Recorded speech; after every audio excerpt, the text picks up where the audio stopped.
Welcome to the Main Character Podcast.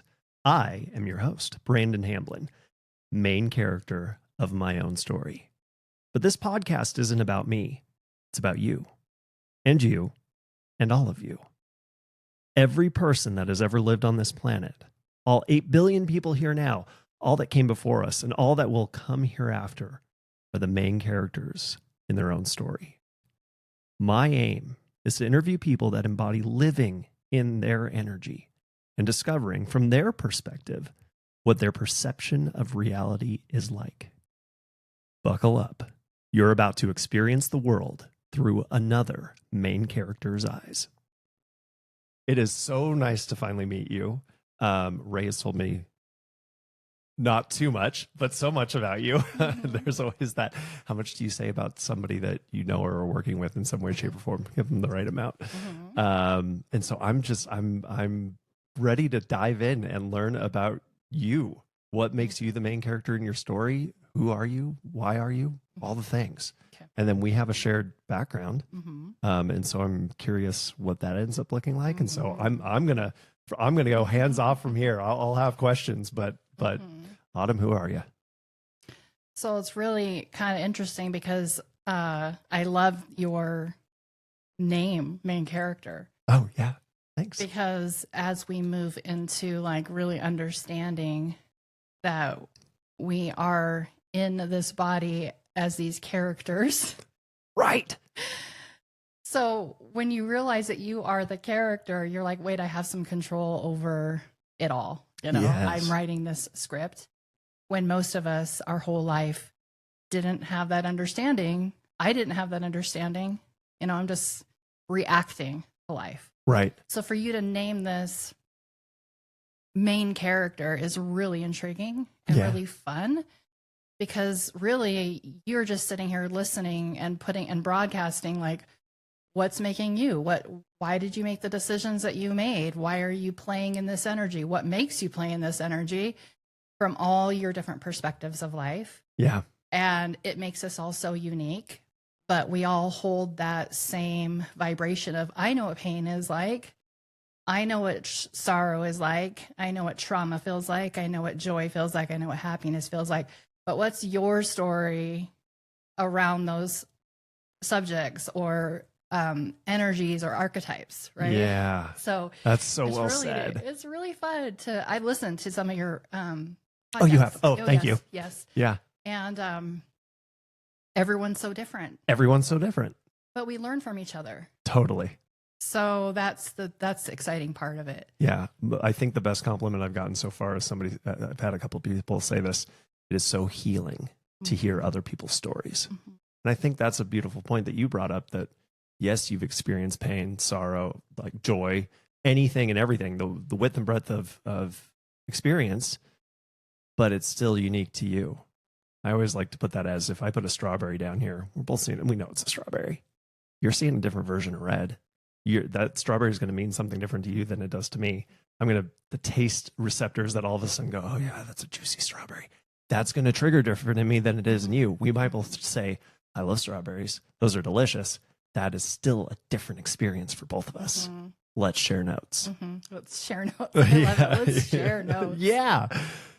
And not share notes. I learned now, it's not to share notes to compare yourself, to be like, totally, damn, I should be doing this, or, you know, and measuring ourselves anymore. Right. It feels like that. I'm kind of at that place where I don't necessarily need to measure myself anymore, where I used to be that way. Oh, okay. You know? Yeah. So when I'm hearing other people's stories, it's like observing it, learning from it, seeing it from their perspective, because there's 1 million or more perspectives on anything and everything. Totally. You know?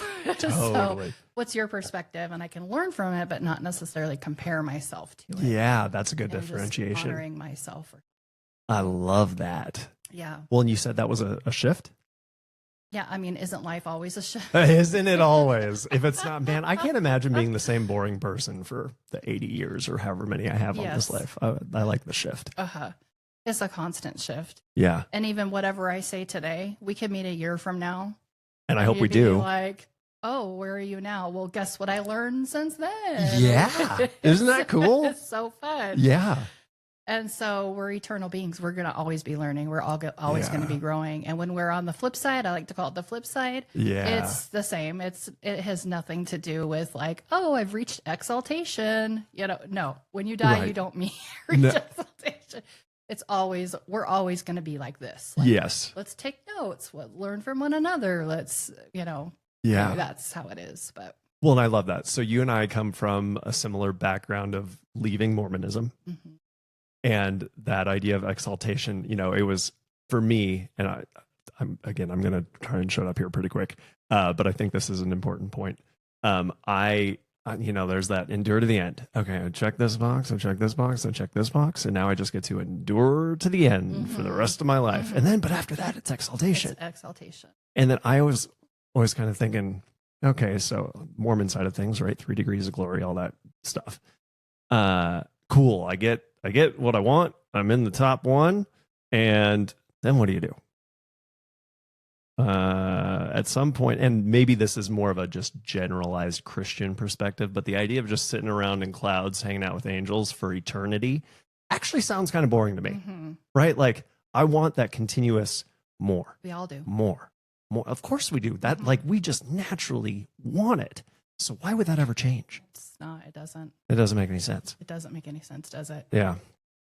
So we can start where I used to be. Please, yeah. Then we can move into who I am now. Yeah, let's do that. And I'll probably like share who I used to be, but I'm not this. So this is what's interesting. I have my perspective of who I used to be then, which is different. Like, because if I'm living it right then and there, I'm living it, I'm reacting to it then and there. Totally. I don't have the perspective that I have now. I have a broader perspective now. Yeah. And like, I can look back and be neutral. Right. I can be like, oh yeah, you messed up there, or you were phenomenal there. Yeah. And I can tell you my story, and I probably won't share it with a lot of emotion because I'm so neutral about it right now. Yep. Now you're removed from it. But believe me, when I was living whatever I'm sharing with you now, there was so much emotion. Oh yeah. So much joy, pain, discomfort, growing, learning, trauma, all of it. I mean, there's so much emotion to it. But I like where I am now. Yeah. I like where I'm going right now.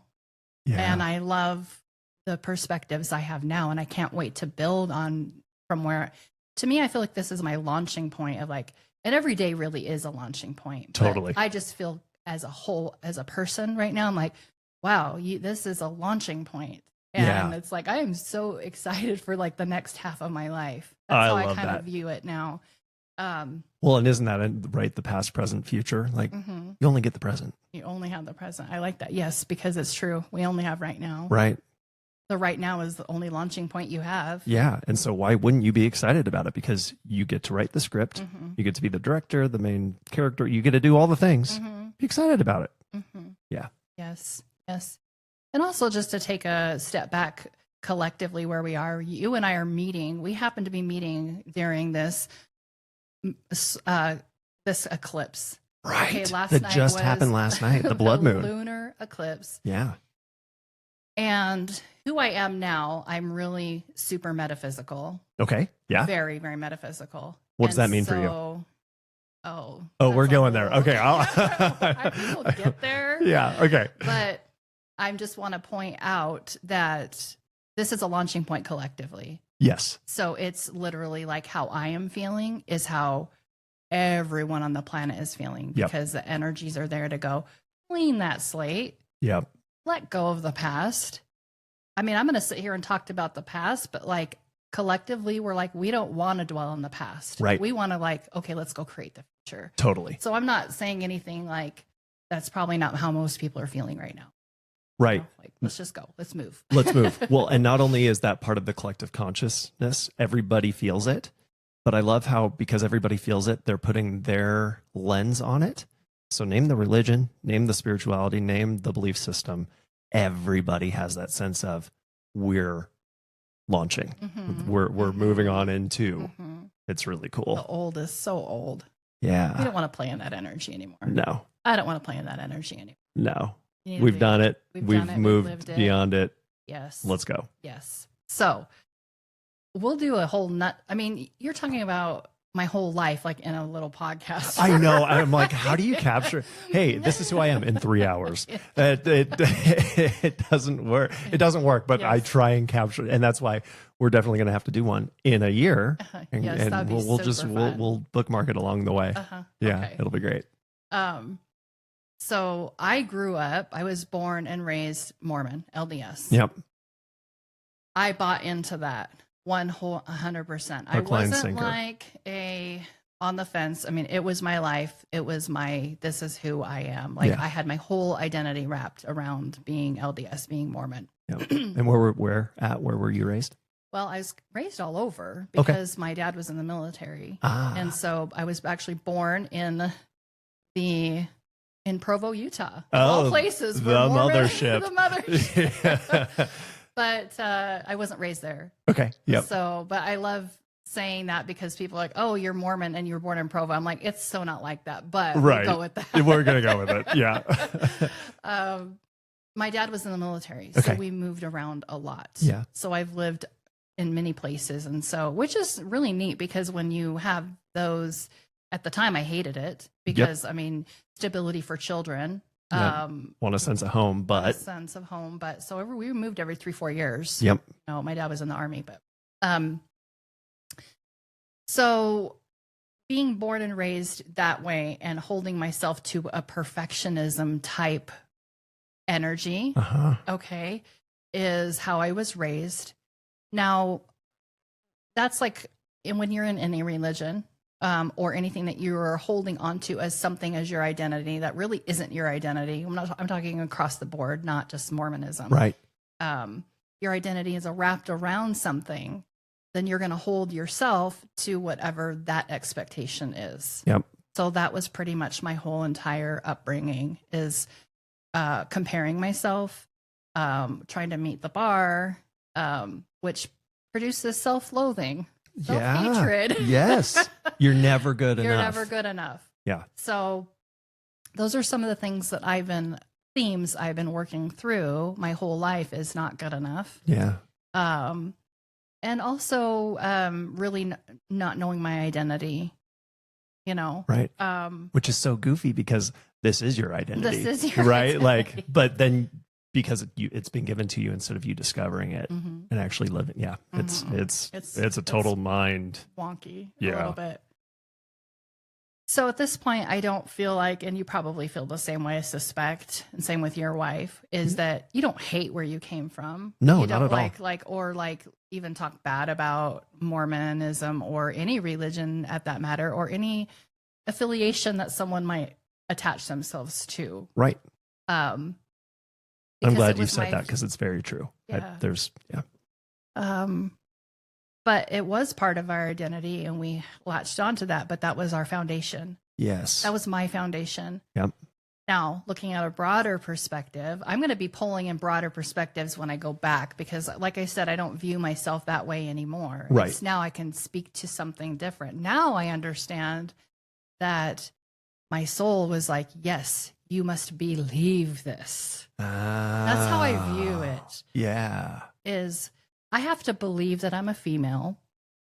Yeah. My higher self is like, okay, we're choosing this day that you're born. Yep. This energy, which is all energetic. Like when you look at like your charts of like astrology and numerology and human design, which is super fun. And I love human all that design. stuff. Yeah. But you can look back and go, okay, from a broader perspective, I have to believe that I'm female in this lifetime. Yeah. I have to believe in my country. I have to believe in this religion. I have to believe these are my box. This is my box of my life. Right. In order to play that part. Yes. You cannot live that part if you don't believe you're that character. Totally. I mean, that's what the best method actors do, right? They're on set and they are the entire time between takes, everything. They play that character and it shows up on screen. They play it very well. Mm-hmm. So if you want to play it well, you got to buy it. You got to buy it. Yeah. And because we're playing these roles and we believe it so much, we're in that reactive place. We're reacting to our environment. We're reacting. And And then when you're an adult, unless you are a really super awakened being already, you can observe it even as a child and not react to life. I mean, I had to learn this. Right. Where to be the observer is to recognize what's going on for what it is and what do I want to play in? Do I want to do that or don't I want to do that? Do I want to continue that conversation? Don't I? Right. Do I want to play in that vibration? So from a different perspective now, it's like I had to be that. I had to play in that.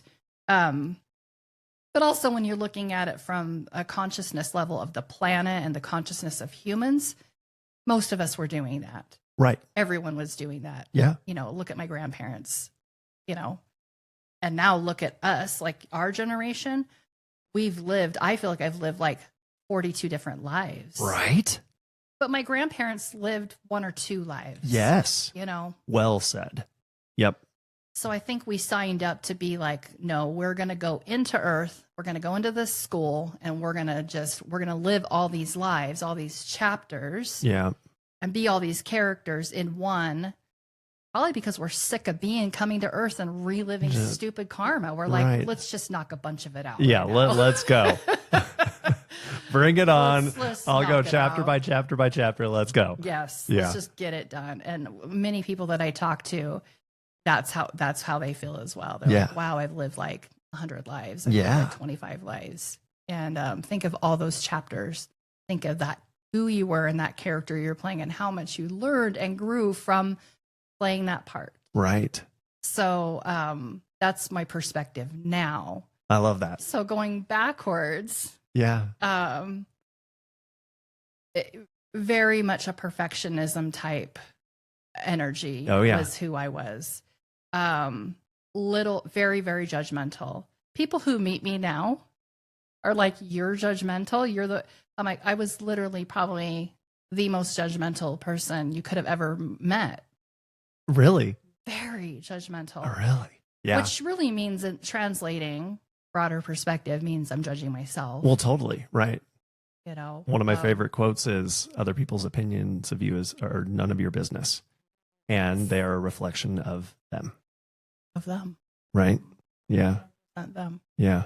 And I love playing with that energy now, because anything that's coming at me, because energies are always coming at you, people, perceptions, opinions are coming at you. You can be like, whoa, I could take that personally. Or I could be like, hey, that's yours. Totally. Now I could take it personally. Yeah. And if I do, it's really just a mirror. Yep.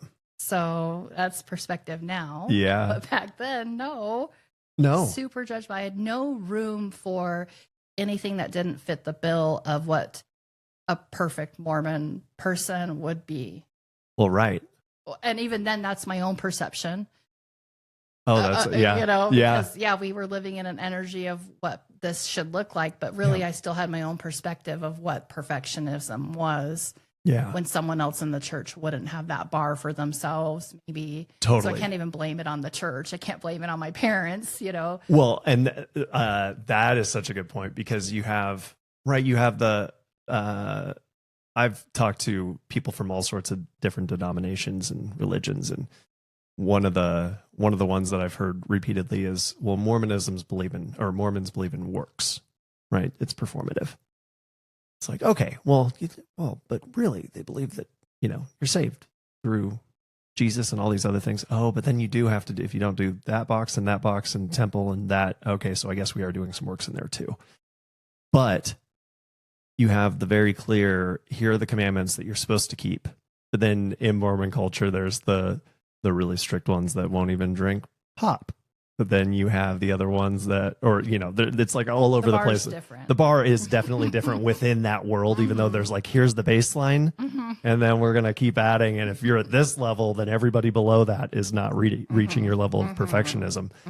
I had a bishop one time say, if you knew what every single member of this congregation was going through, nobody would ever judge anybody else. Right? But that's not what you show up to on a Sunday when you walk into sacrament meeting and everybody's in their whites or their dresses and everybody's doing their thing and presenting themselves to not be judged. My dad, he had gone out I think, drinking and smoking with his buddies when he was a teenager. And he came to church the next day and he sat in the pews because he was not going to bless the sacrament because he knew he shouldn't. But all the guys that he was out with were up there because they didn't want to appear and be judged. Yeah. So yeah, the judgment piece is crazy. Really, yeah. But I love looking back at my old self now. Yeah. Because I'm like, look how much you've grown. Yeah. Like look at like where you've been. And if you are so enjoying who you are right now, think about the future and like the launching point, like I'm talking about. Yeah. And, but there was a lot of, I'm looking at myself through the lens of love now.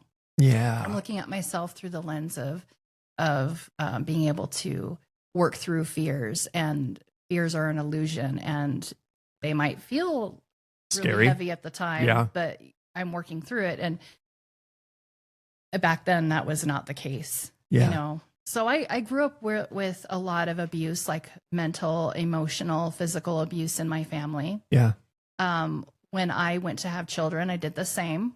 I have 6 children, by the way. Oh, you do? Yes. How old are they?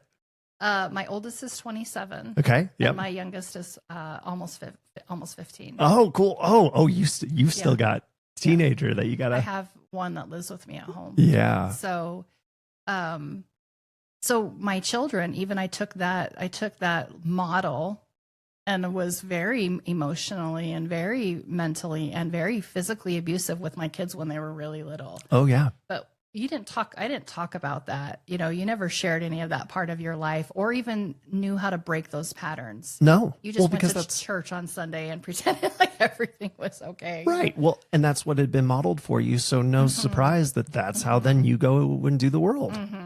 Yeah. Why wouldn't you? It's what you know. Yes. So now something I'm working on currently is going back with myself with love and going, didn't know what I know now. Right. So can I forgive myself? Is that a possibility to look at your life and look at your life through the lens of love and compassion? Yeah. You know, it's been so easy the last several years to work through judgment, yes, which has been phenomenal. And I'm so proud of myself from that. Yeah. But really to give other people compassion and give other people that lens of love. And obviously there has to be a level of me having that within myself in order to do that for others. Totally. Of course. Yeah. However, it's been easier for me to work with people and to talk with people and look at them through that lens of compassion and love versus myself. Yeah. And so that's where I'm at right now, is looking at myself with more love and compassion. And like we said, today's the only day that we have right here, right now. This exact moment is all we have, right? You and I sitting right here. There really technically is no past and there really is no future. Right. So time is an illusion. What do we want to create right now? Right. Yeah. And it's really whatever cool. vibration you're in right now will go to the next segment when I leave here. And then whatever vibration I'm in that segment will move to the next. So it's just this ongoing, you got to only pick the now. Right. So right now I'm looking back at my life. Some of the personal work that I was doing about 4 days ago was I was laying in a meditation and pulling up all these versions of myself from little baby all the way to now. Yeah. Both on the side, and there was just thousands of them. I saw just thousands of them showing up. Yeah. And it was all the versions of me being scared or in fear or victimhood or abused or lonely or abandoned. And that was like, I kind of visualized them like on that vibration type on this side. Yeah. But then I also called in these sides of me, all these thousands of sides of me, like when I had joy, when I was peaceful, when I was kind, when I felt like love and I felt that abundance or whatever beautiful, blissful vibrations we could imagine as humans. Yeah. And they were kind of like all together. They weren't mingled. Right. They were kind of separate, but they were still as a group. I was imagining them. And I went in and I talked to all of them. Oh, yeah. And I said, I love all of you. You made me who I am now. You're safe now.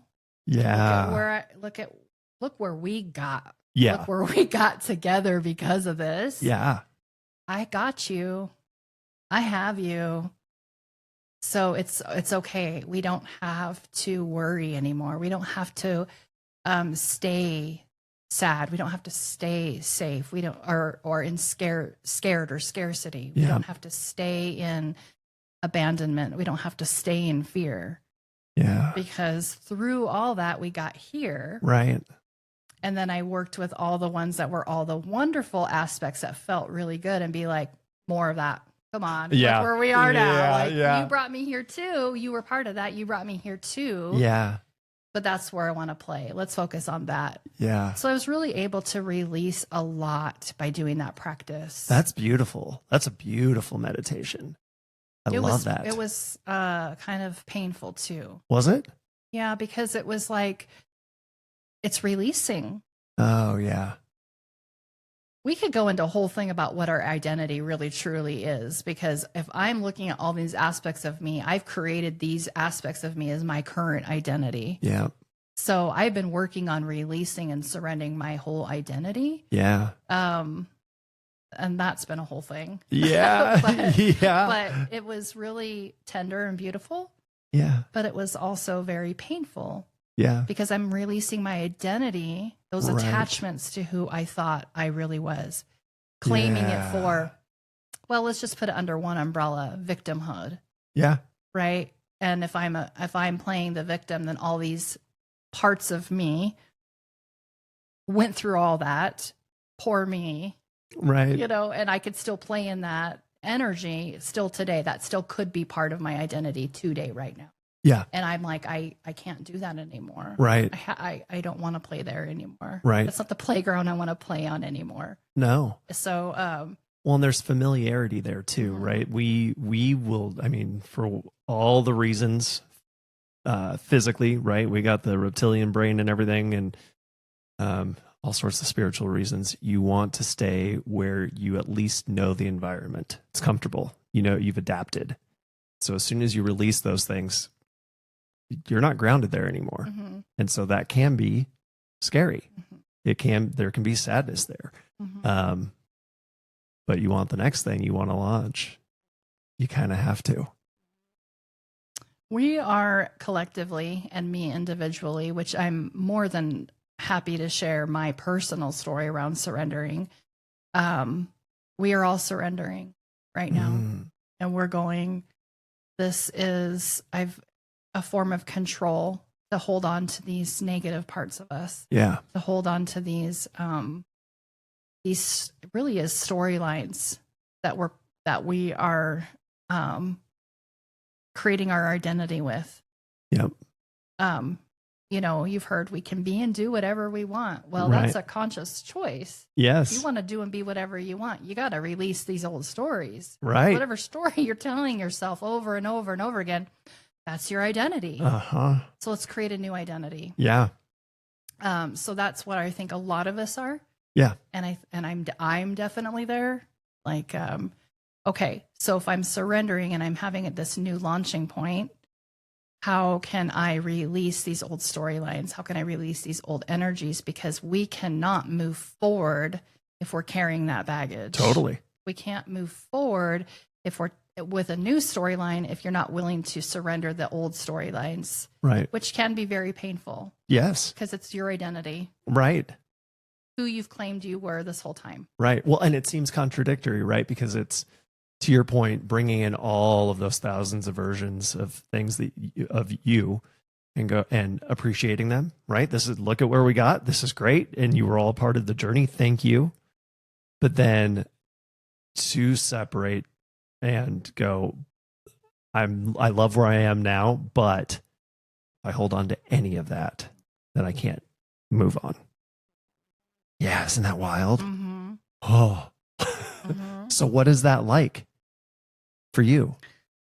So I want to go back just a little bit about Please. who I used to be. Yeah, I let's want do to stay that. there long. Yeah, no, that's I love it. I think that as humans, we're like we want the story, like we're the hero, right, of all of our lives. Of course. And so if you're moving through these, we love to hear these triumphs and we're like, you know, we are enticed as humans by the story of where someone was, and the movies are all like that. Books Of are course. like that. Well, We're here, and what happened, and we got here, right? It's the classic hero's journey, heroine's journey, right? And we that trope works because it works.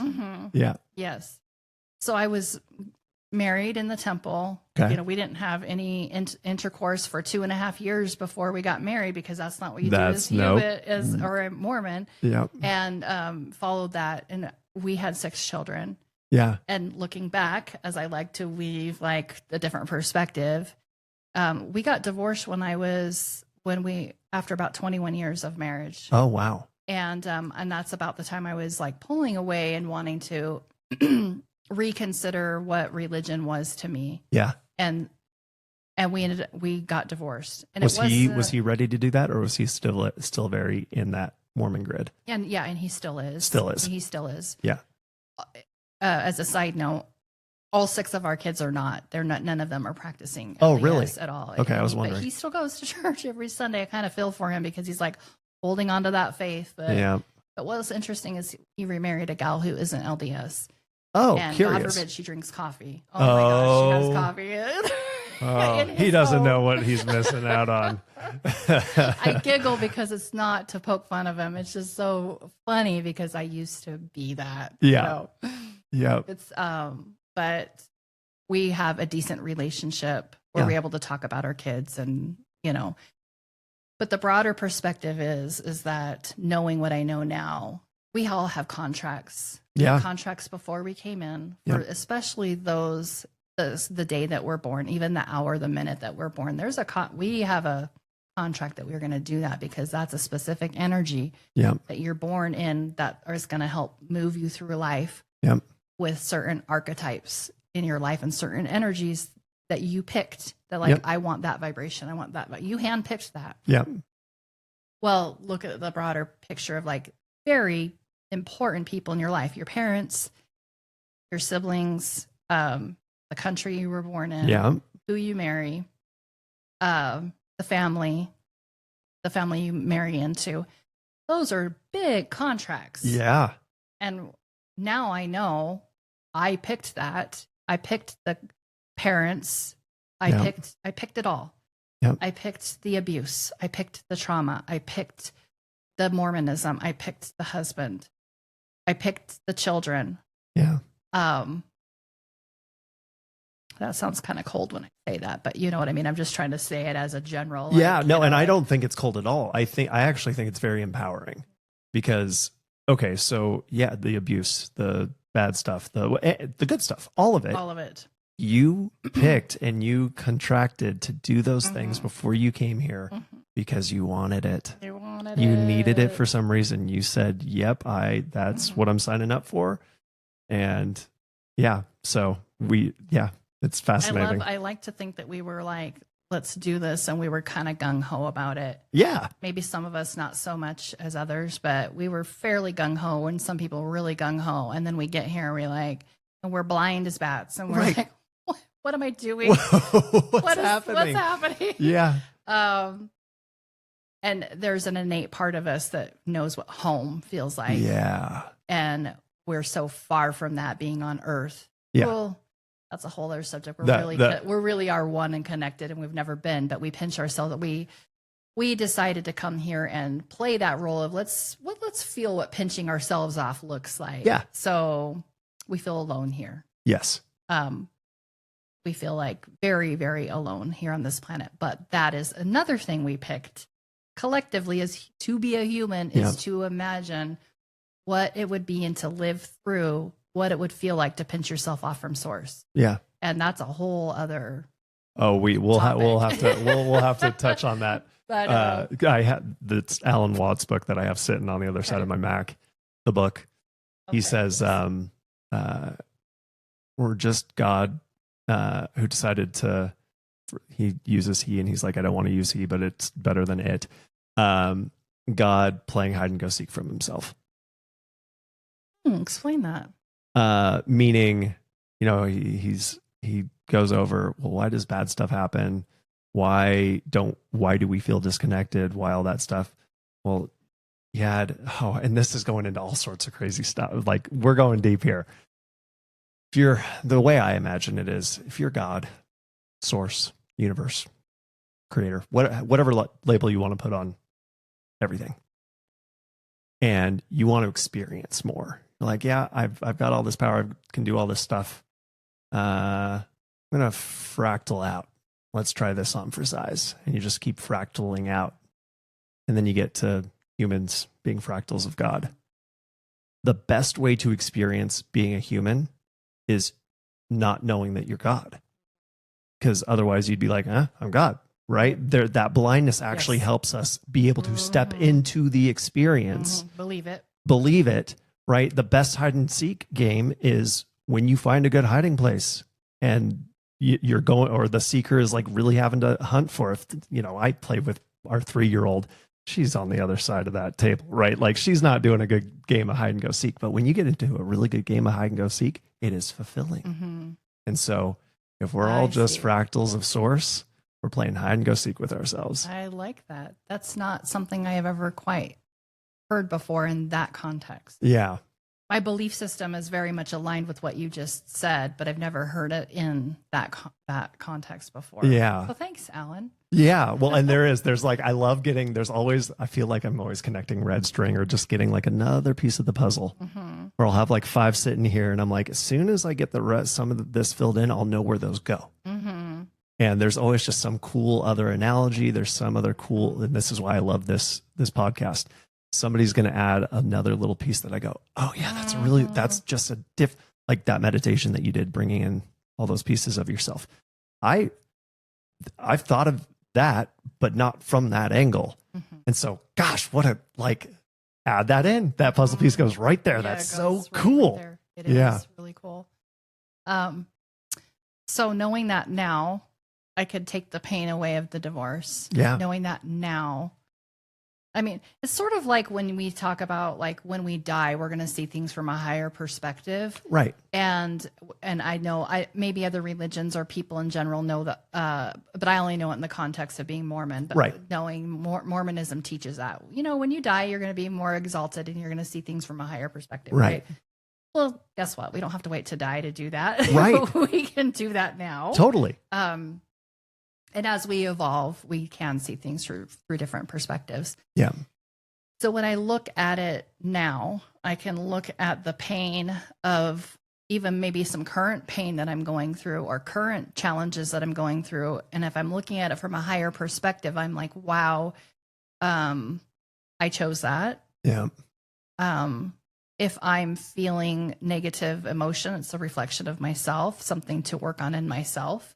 If I'm projecting something onto someone else, like in the divorce, it's your fault. Yeah. I especially blamed him for every bad thing. I even told my kids, it's your dad when we got divorced. It's all because of your dad. Yep. Now I'm like, it was never him. It was always me. So I'm finding myself going back to my children now and being like, wait a second. Yeah.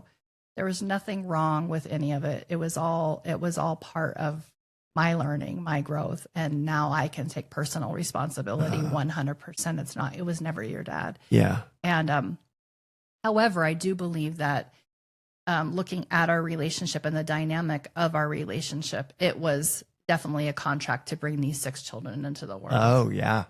It wasn't nothing really, honestly, more than that. Yeah. And I could honor that. Yeah. And also I really feel like he brought me to one of the core things that I understand about me by doing some studies in astrology, numerology, human design, which is so fascinating. It's so good.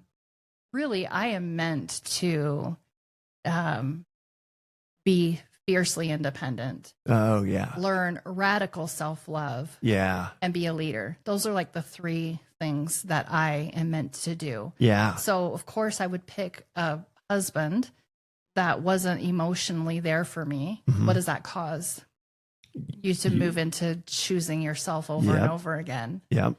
So I played the victim the whole marriage, but when I got divorced, where did that move me? That moved me into independence, didn't it? Right. So really, it's I bow down to you now.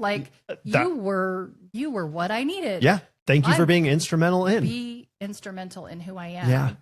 And so now I can look at it from that perspective of, and I think that growing up, I felt like I was taught that at some point you're going to, be able to forgive, and you're going to be able to thank those who were in your life and in your world, but it would be in the afterlife. It wouldn't be in this life. Right. Yeah. It's more like that. Yeah.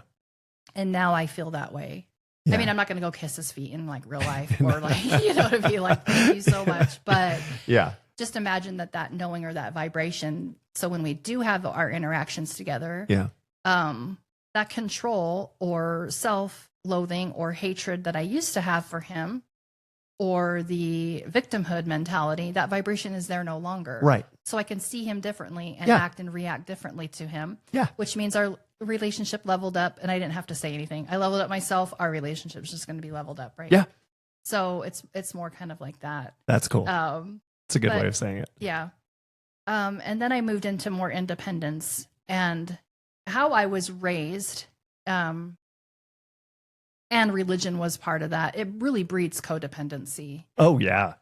I mean, severe codependency. Yes. So if knowing what I know now, that I'm meant to move into independence, how does codependency work for me? Right. Right. It's living that and then fighting against it, and living it and fighting against it, because my higher self is like, you're meant to be independent. Yeah. You are meant to have self-love. Yeah. Really learn those things. Yeah. Not conceptually. I mean, like really learn those things. Oh, yeah. So how would codependency play into that? It's only a tool. Right. So when I got divorced, I was on my own for a little bit. And then, and I dated a little bit here and there. Yeah. And then I'm with my current partner for 7 years now. Oh, nice. And have been codependent, like just feeding off codependency for this whole time. Yeah. And I can look at him now the same way that I look at my ex-husband, which is, oh my gosh. And I actually have told him, because he's my current partner. Yeah. I'm like, you are so instrumental into who I am now. Yes. I cannot believe how much you've helped me through all the pain, through all the emotional suffering, through our patterns, through codependency. Now I can look at him and go, oh my goodness. Yeah. But during these past 7 years, or I should say 6 years, because I've lived on my own. We live separately now, which is brilliant. Yeah. It's wonderful. Is it? Yes. It sounds like We're so still you're dating. together 6 together, and now you're still together for a year, yes, but but living I was separately. able to break. And I'm not recommending this for everyone. I'm just saying this is my story. Right. So living together for many years, codependency was just the cycle. Right? Him on his part and my part too. Of course. When you're in the middle of a cycle, you want it to end, because you're so sick and tired of it, but you don't know how to end it until you start doing personal work. Right. And you can't tell the other partner, which I was so good at, you need to do this, you need to do that. Well, look what I'm doing, and you're not there, right? And this is, well, it's some of that judgment piece, judgment. Jumping back in. And now because I moved out, it was a conscious choice. I'm not breaking up. I need my own space, because I need to focus on myself. I'm so wrapped up in our cycles. Yeah. And now I'm looking at the broader picture, and it was breaking codependency. Yep. I don't know if I've read this anywhere, but in my heart of hearts, I believe if you're breaking a codependency period my whole entire life. Yeah. And then codependency the last 6-7 years that I've been with Aaron. Yeah. It's like, to still be with Aaron and have broken codependency. Oh my God. Like, I'm just like, what did you just do? Oh yeah. Like, what did you just It feels do? like you cracked the code. That's amazing. Yes. Yeah. I personally am so proud of myself right now, because I'm like, I'm not doing this anymore. No. Well, and that's so hard. Because Ray and I went through something similar, right? I was 17, she was 18 when we got together. And when we left the church end of 22, beginning of 23. And that's when all the questions really, right? Because that's a big re-exam point. It's like, okay, wait, hold on. Why am I doing the things that I'm doing? Now that I'm out of this environment, I can really start to question these things. And I mean, that very quickly became, shoot, why are we together? Right? Because we were supposed to get together, marry in the temple, have kids, do the thing. Contract. And we have become so intertwined, so codependent. You don't even know it. Well, we just didn't. Think you're working as a team. Totally. Yeah, you're just not. working as a team. Yeah. No, but you're becoming so dependent on the other person for so many different aspects of your life, and they're defining the co-environment. That how the hell do you break out from that without separating? How do you figure out yourself without separating? We've become so intertwined. We were two autonomous beings. Can we still be two autonomous beings following a similar path with the same end in sight? Or because staying intertwined doesn't feel right. So how do we do this? And I think a big piece of that is the conscientiousness of it, right? Paying attention to it, being aware of it, choosing it, but making sure that whatever you're choosing is what you're choosing consciously. Yeah, because we've even talked about like, well, shoot, when we get our new place, maybe you have a bedroom, I have a bedroom, and then it doesn't mean we can't still snuggle, but that'll give us our own space. And so I love that you took it to the next step, because you guys are still very much choosing each other while honoring each other's autonomy. That's cool. And recreating a relationship. Yeah. Without blowing it up. You know what's really super interesting is now I've worked with hundreds of people. We'll get into what I do for a living in a little bit. Yeah. But I work with hundreds of people, and many, many currently, I would say in the last year and a half, about a year and a half or so, couples are separating into having their own rooms. Yeah. Okay, so going back to programming. Yeah. What does a relationship look like? What does a marriage look like? We've had the history all behind us of what marriages should be, could be, supposedly be. And you see divorce like crazy. Like crazy. Right. It's because codependency and being so intertwined with one another, not keeping your self-love, self-care. And it's not selfishness. It's really honestly honoring who you are. And that person doing the same, your partner doing the same, and then coming together. Yeah. So because so many systems are breaking up, which that's Aquarian energy. We just stepped into Aquarian energy versus Capricorn energy. That's why you see everything, structures falling down on all aspects, right? So even marriages, even relationships with your partner, those are going to be restructured as well. Yeah. Why wouldn't they be? Aquarian energy. Yeah. But what's better for the collective? Aquarian energy is like, you have to do this alone, but it's for the collective. So think about a relationship and think about Aaron and I, think about you and Ray. Yeah. Okay. For the collective, for the family, for our relationship, wouldn't it be better that I work on my own shit? Yeah. Yeah. Right. If I'm not right, the rest of this ain't going to be right. I have to. We're not going to play in this hierarchy anymore. Right. Okay.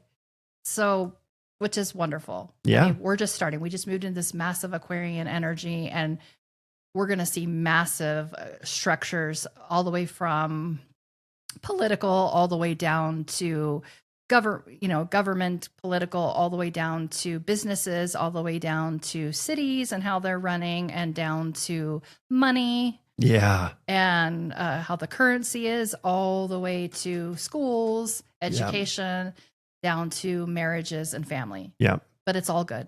Yeah. Well, and what I love is it's all good. I think everybody, and I talk to people all across political spectrums, religious spectrums, all the things. Everybody knows. Look at education. Is education working? Oh, it's not? Okay, you might have a different solution than me, but we can at least agree it ain't working.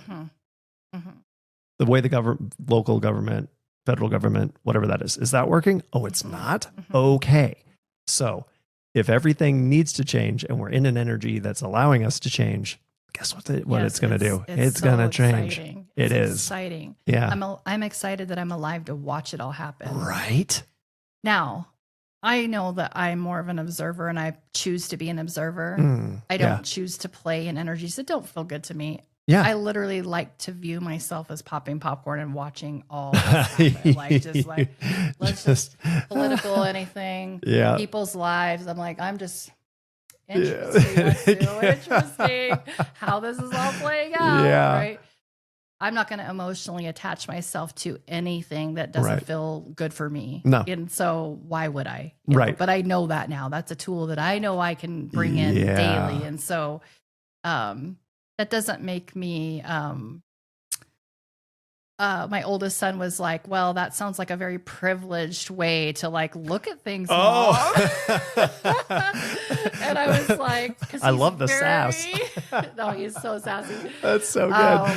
Yeah, like, well, kind of, but that's I everybody has to choose for themselves what playgrounds they want to play on. Totally. Which sandbox do I want to hang out in? What in? a sandbox. And really when we learn that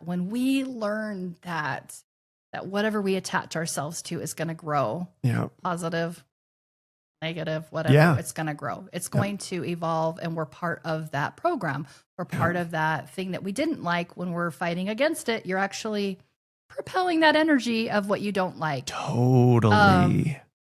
So I'm very aware of what playgrounds I want to play on. Yeah. Sensitive to energy, and just standing back and being an observer of my own life. In fact, when I was driving here, I was like, what is she going to say? How is this podcast going to play out? Yeah. I have no idea what. This is going to be really interesting. I'm sitting here, my higher self and me are like popping popcorn as we're having this conversation going, what's going to unfold? What's going to be said? That's just kind of how I love to kind of view my life now. That's so cool. Because if we live in more of the observer and neutrality, we get to pick. And then that's where all of the power is. Your personal power is like, I get to pick. Yeah. I get to. Right. You get to choose your reality. Mm-hmm. And your reality is created by that thing that you choose to observe.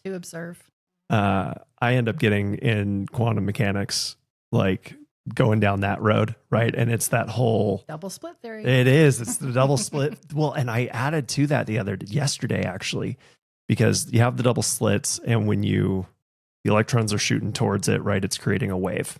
It's not particle form, it's wave form.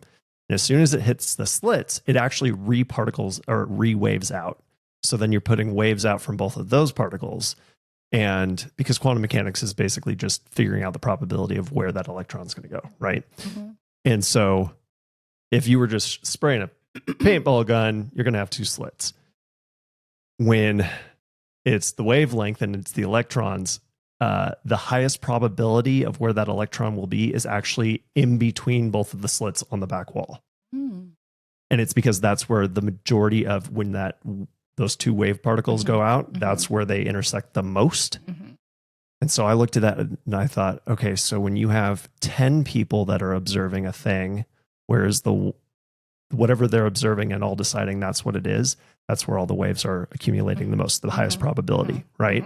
So when you have 80 million people in this country that voted a particular way, they are choosing to observe that thing and really enforcing that reality. Mm-hmm.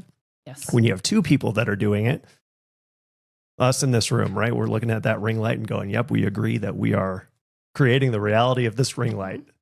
That, like, it's just the idea of we are creating our reality, and especially the more people that are wanting to create that particular reality, the more reinforced it is. Mm-hmm. It is a mind bend, right? Like, okay, what do we individually want to create, and what do we collectively want to create? Yeah.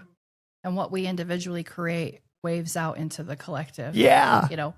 We wouldn't have the political people involved who are there right now if we did not, as a collective, be in a very certain vibration. Yeah. If you don't like a political person, when you stop observing it, the political person. Yeah. I don't know why I'm bringing. I'm not even a politician. No, politics. I'm not even into politics at all, but Yeah. it's a good one to just represent. Well, especially because it's so divisive, and it reinforces the point of you put energy towards it. You're putting energy towards it. By no means am I political in any way. Yeah. But if you don't care for, that goes for your city, that goes for your local, that goes for even like your PTA at the school. Like I'm talking about any, okay, so it's anything, right? Power structure. Your power, any power structure. Yeah. That's a better way to put it. When you move your attention away from it, and everyone's moving their attention away from it, focusing on a certain vibration, then a new vibrational reality of a person would then come into office, or the PTA, or your boss at work would now be different vibration because you all pulled away from. So that's to take what you're talking about, the double split energy, where you're putting energy. Now that we're using this as an example of how that really works in real life. Right. Real life. So if I'm into save the whales, because whales are this, whales are that. Yeah. I'm actually hindering saving the whales. Isn't that wild? Right. So, but that's where I think that's where we're headed. Yeah. We're starting to understand that we are the creators, and where I put my energy, thus I will attract more of it. And that now is my reality. Yeah. So interesting concept. Yes. But it's not just a concept. It is universal law. Yes. It is the law, just like breathing air and are sitting here because we have gravity. Right. It's a law. Well, like attracts like. It's a law. It's not theory. It's not conceptualization. Right. It's real that you can create your own reality. It's proof. Yeah. Look across the board. It's proof. But enough with that being said. I love it. Oh yeah. There's it's so good. Going into like the creation of our own reality, I will say, the Schrodinger's cat. We're everything and we're nothing at the same time. All at the same time. And only because we're observing it is it a reality. Yeah. This earth is a reality because we're observing it, and collectively we decided it. Yeah. This right here, Mike, whatever. It's we collectively agree. Yeah. So therefore it's a reality. Yeah. One of my psilocybin journeys, I always go in very intentional, right? Very set and setting matters. So I thought I was going to go in and have a particular experience, get some answers on something. And it's like, nope, you get to see hell. And the answer I got, or what was shown, was, you want to know why things suck? You want to know why the world's in so much turmoil? You got wars over there, the wars over there, all that stuff. You guys chose it. You create your reality. You guys are choosing it. Yeah. So you want heaven on earth or whatever, right? Whatever the thing is, choose. Change your reality. Yeah. You change your reality as a collective. Yeah. I think that when we look at the different energies in the world, and if you're looking from a broader perspective of a soul, you talked about the variety. Like, why would I want to be forever in this one space? Why would I forever want to be here? I'm always wanting to learn. Yeah. So as souls, we are like that. Right. So let's take that. If like we go into reincarnation and coming back to this planet, why would I not want to try to live out war? This is a playground where a war is possible. Right. So why would I not want to play as a general or right. Pick the thing. Like pick the thing. Yeah. So choose your own and adventure. Then you believe it. You're like, I'm a general of this army and I'm over here, or I'm the president of this country, or I am fighting in this war and I'm on the side of the United States, or I'm on the side of Vietnam. Like, as a soul, we're like, let's play that part because I want to know what it feels like. Yep. When you look at Earth, kind of like all these different playgrounds. Right. Now, I mean, this just sounds like there's no emotion to it because obviously war feels horrible. Right. War is disgusting. War is horrific. Right. I mean, so many lives are torn apart because of it. Right. But that's not kind of where I'm looking at it from. I'm looking at it from a higher perspective, which is we choose these different roles to play because we're learning from that perspective. Yes. And so that goes to show that because Earth is duality, yes, we're raising in vibration. They're all, but I just told, who did I tell? I guess it doesn't really matter. I said Earth, or it was my son. Oh, my yeah. son, we were talking about, he's like, that's a privileged way to look at it, Mom. In that conversation, I was like, Earth will always be dualistic. We want it to be dualistic. Yes. We want the variety. Yep. I mean, if you go to the store right now, the reality is if you want a soda, you can get any flavor of soda. Oh, any brand, any flavor. Any flavor. Yep. I used to call it pop when I was little because that was where I still call it pop. Do you call it pop? Yeah. I think that's like a Utah thing. Pop. Might be. I've always been in the Northwest. It's now soda to me. Pop soda. Pop soda. Or certain soda parts pop. of the country just straight up call it Coke. They do. Yeah. I think that's a Northeast thing. Yes. I've heard that. And I'm like, how would you know what flavor I want if I just say Coke? I want a Coke. How would they know what I would want? Like root beer? Right. Yeah. Sprite? Yeah. Do they really come out with a Coke or they be like, which flavor? Like, right. How would that conversation go? Yeah, can I get a Coke? Which flavor? Pepsi. Right? Like, what? Right. Okay. Right. Yeah. So, but looking at the variety of, and now you see, and I love it, Coke.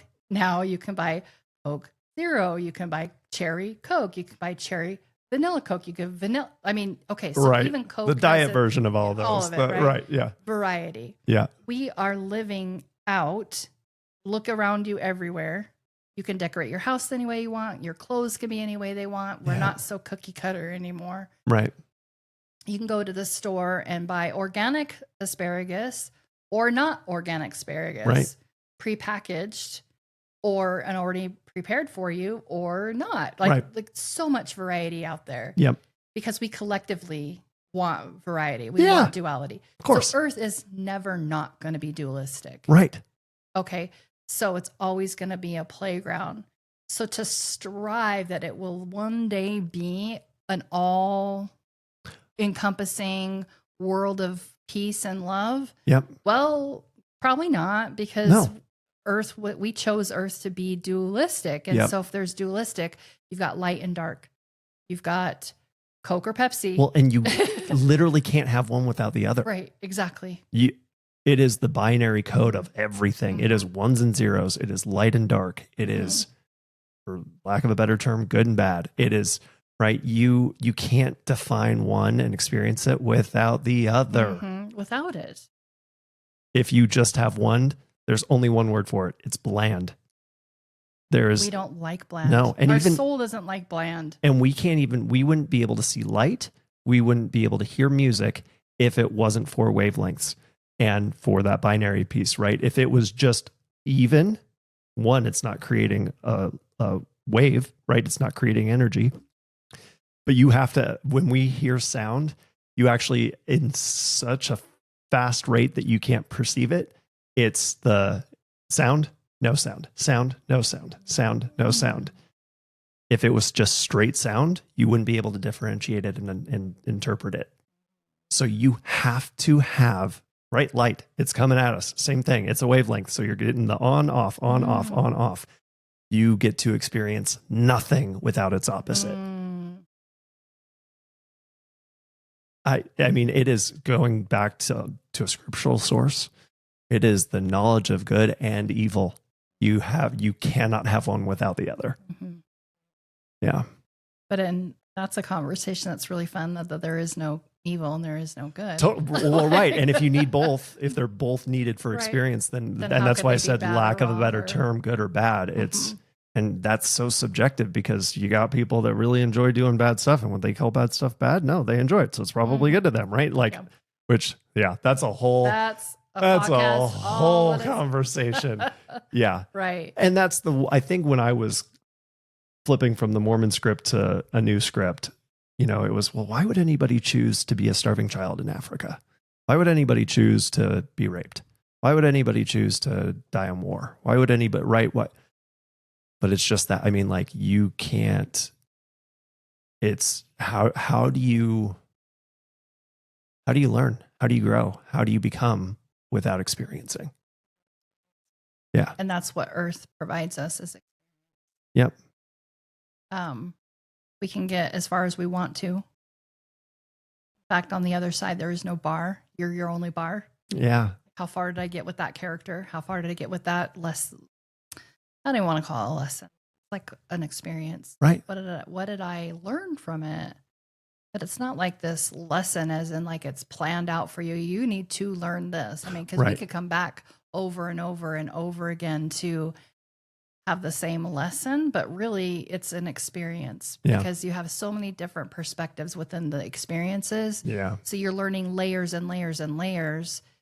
And I don't feel like there's ever a checkbox. I learned that lesson, like done. Right. Like, because you're always going to be adding upon that archetype or that energy consistently for eternity. Yep. So there is no lesson to be learned and I can check that off. Right. It's always expansive. Yeah. So, but we're here for experience to learn and through different perspectives. Yeah. You know, and that's why this podcast is so fun because you're like, hey, I get to sit here and ask questions and just chat with people about their perspectives. Yeah. And it's just fun. It's just fun. It's just fun to hear perspectives. Well, and I think that's an important piece. You know, I had this whole like, okay, so you're going to get the experience of getting betrayed by your best friend. Okay, well, you could experience that as Caesar getting stabbed in the back by Brutus, right? Or that could be on the playground as a little girl by your best friend who, you know, whatever, steals your ball or however she betrays you. Or that could be a spouse cheating on you, or right. Like there's a lot of different ways to experience being betrayed by your person. Mm-hmm. Do you actually, your soul, have to experience every rendition of that to get the experience of that? Do I have to touch the stove through every experience to realize I don't want to touch the stove? Well, probably not, because we fundamentally want to communicate with each other and we should be learning from each other. And so I think that's right back to your point about the podcast. That's why people fundamentally want to be seen and heard. We want to be able to tell our stories. We want to learn from each other. So I think, again, bringing back in another scripture, I think there's a really core reason why we're supposed to love God. And when I think of loving God, it is loving the experience. It is loving creation. It is loving everything about everything. But then that's also the second commandment of love each other, right? And so I think that's a very fundamental thing that I don't think Christianity gets a stranglehold on that one by themselves. I think that's pretty universal. See that? Yeah. Really quite interesting. Look at our lives and how we think that we have control over them. How we have how we're attached to these identities that we're talking about. Right. You know, attached to this is who I am, but really it's an experience. Yeah. And a very specific perception, but that perception can change. Right. But I think our soul comes onto the other side and be like, you know, like I've done 7 lifetimes where I was learning betrayal, like you said. Yeah. And it's like, okay, I've learned enough. Yeah, There's good. more layers, but I'm ready to kind of focus on let's something different, right? switch Let's just switch this. I'm going to make a contract on something else on this something time. different. Yeah. We do level up. Obviously, we're leveling up in this life. We level up for eternity. But I think that we still get to pick, like, what themes do I want to learn different perspectives of? Yeah. And then you've got karma. Karma's just like, we're going to start this energy here, and now we're going to play this energy out, and then it's got to come full circle. Yeah. Okay, so we can play these karmic roles over and over and over again in one lifetime or in many lifetimes. Yeah. But it has to always come back to center. Yes. So that karma could last 17 lifetimes because you're learning that karmic cycle of that one theme. Yeah. Okay, so but tell me more on that one. It has to come back full circle. Yeah. Let's use betrayal Yeah. as an example, like you brought up. So I have a contract with my husband that he's going to betray me or I'm going to betray him. Yep. Okay. In whatever lifetime, let's just say. Now we're living that experience where he is either the victim or the perpetrator, either role. It doesn't really matter who does what. Okay. But we're playing that role. Yep. Okay. I'm playing a specific role. Now I know what it feels like to be the perpetrator or the victim. Yeah. Okay. Now to fulfill that, usually it's like that's going to play out in another lifetime where we're now switching roles. Yeah. Okay. So that would be more like what a karmic tie really is we're now going to switch roles to know what it. Now, this isn't on a conscious level. Right. No. We have to believe that role and believe that they betrayed us right. in this particular lifetime. Yeah. So, but when we pop out from a higher perspective, we're like, okay, now I get it. Now I get that. But I was able to learn it from that perspective or this perspective. Yeah. Yeah. Now, sometimes those can last many lifetimes. Right. And that's a definition of insanity where you're like, it's just never going to end. It's never going to end. It's never going to end. Repeating the same process, expecting a different result. Yes. Yeah. So I betrayed you. You betrayed me. I'm going to betray you back. We're just going to keep doing this thing back and forth. Mm-hmm. Yeah. Until there comes an awareness that we don't have to do this anymore. Yeah. It's that awareness piece. It's the observer. Yeah. As soon as you observe and be like, wait, this is what's going on. Grab the popcorn and observe. Mm-hmm. Yep. And it breaks. Yeah. Isn't that interesting? It's so cool. Just observing it and going, wait, I can see it from a different perspective. Yeah. This is what's going on. Do I want to keep doing it? No. Okay, then it changes. That's the only way to break it. And it's that easy. Yeah. It sounds ridiculous, but it really is that that easy. Because you get to choose. Because you get to choose. But you can't choose until you can observe right. it. So for me, going back to like breaking the cycle of codependency that I have brought through the theme of my entire life, living that, being quote unquote the victim of it. One day I said, nope, I can see what's going on. Yeah. So now I may have, and I do not know this, but may have lived many, many lives of codependency. Yeah. And I just broke the karmic cycle right now. Yeah. Or it could have just been something I, said, hey, I'm going to focus on that. I want to know what codependency feels like, and I want to break it in this lifetime. It really doesn't matter. Yep. Okay. But as soon as I observed it, and as soon as I said, haha, I see what's going on. Yeah. No. And the awareness of it, now that doesn't mean work wasn't put into that and there wasn't layers that had to happen in order for it to dissolve. But I chose that I didn't want to play on that playground anymore. Yeah. And it was as easy as that for things to change. Now, things don't necessarily change overnight. Right. Because there's layers and there's different awarenesses that come along. Yeah. And, but that's a really good example of maybe like karmic energy. Yeah. And that is a great example. It's not necessarily people think it's like, oh, you did this one bad thing and it's going to come back to you. Right. It's not quite like that. Right. That's not quite karma. Yeah. Just energy playing itself out has to come full circle. Yeah. Whatever that might look like. Yeah. So it's really, so going back a little bit into my life. I know. I No, always have to warn everybody. I like to rabbit hole. Mm-hmm. So yes. But taking these concepts that we know now and weaving it into looking at things from those different perspectives, that lens, it's so fun. Isn't it? Because you're like, wow, like look at my whole life. And it actually takes judgment away. Yeah. Of ourself. Yep. Like this is what's really going on. You're just playing this energy out. Yep.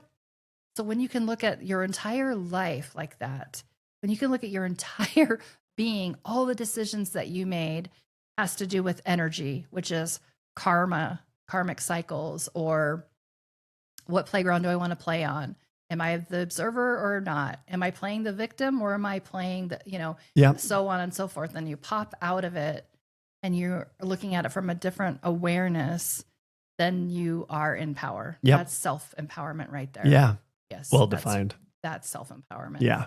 And I think a lot of us are like, we're ready to move through our lives with self-empowerment. Yeah. Across the board. Collectively, humans are like wanting to navigate in that way. Yeah. Not playing into the systems of what we had created before. We're ready to break that. Right.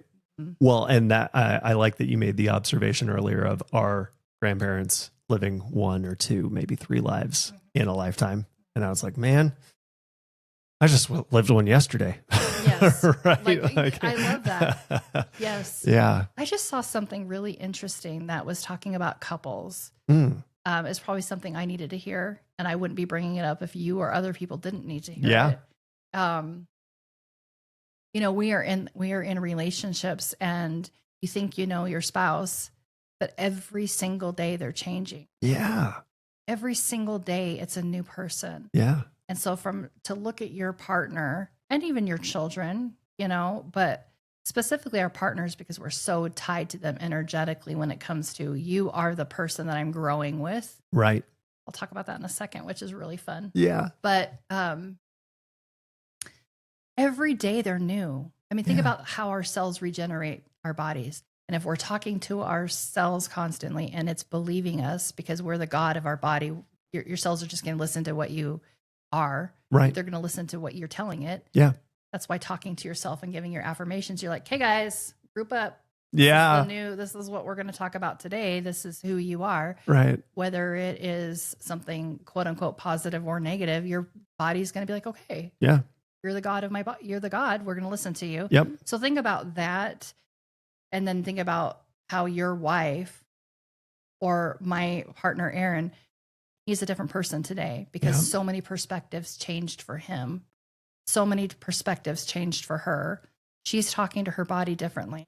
He's talking to his body differently. So he's a new person. Right. So being able to look at our partners and be like, wow, I get to know you every day. Yeah. We're not stuck. I get to know you. You're, you know, and right now, currently, that's how I feel with my children and with my partner, because those are the closest people to me, which is get to know me. Yeah. Actually, I want to get to know you too. Yeah. You know, especially moving from codependency.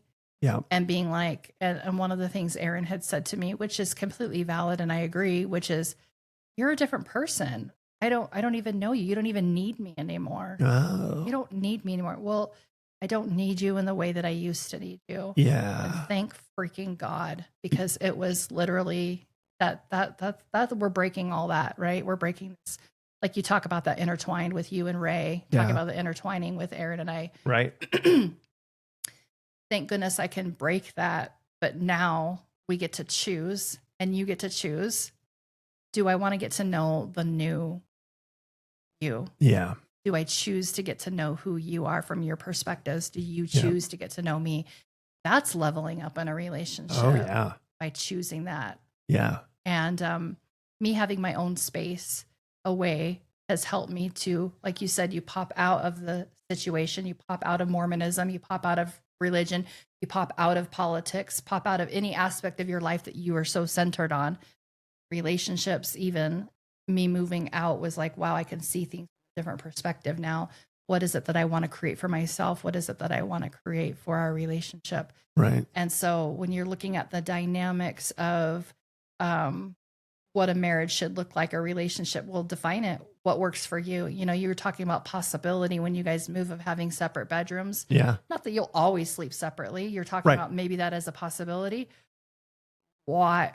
Who said that couldn't be your reality? Right. Who said that me living outside away from Aaron is bad or wrong or anything? Right. No, it's actually really good because it allows me to focus on me and him on him. Yep. And so like, I want to reiterate that many people that I talk to are doing the same thing. They're either moving apart and keeping their relationships, or they're having separate bedrooms across like a lot of people. Yeah. Because they're like, I'm choosing myself. Right. Because I know that the only way I can choose myself is to grow in this lifetime. It has nothing to do with you. I came in here buck naked to this earth. Right. You weren't my spouse then. Right.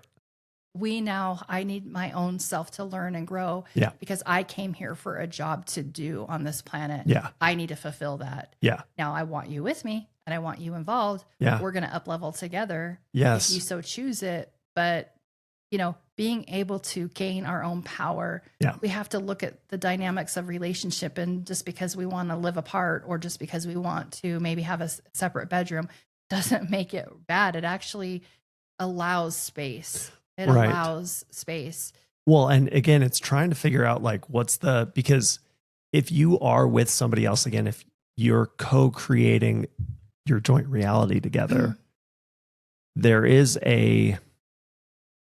almost by definition, it's like being yoked together, right? Again, I hate that I'm bringing in all these silly scriptural things, but Rachel and I used that example the other day of, if you're doing that, then you are restricting each other, but you're choosing to do that. So you can have that.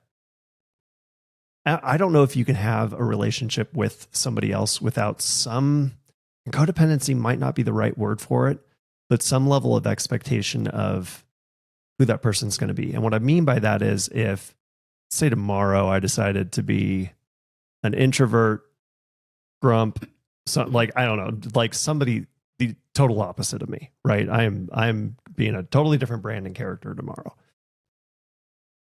Rachel walks downstairs, I'm eating breakfast. She wouldn't know who to interact with, right? Which is your point. I want to get to know you, right? There's that gets to happen every day.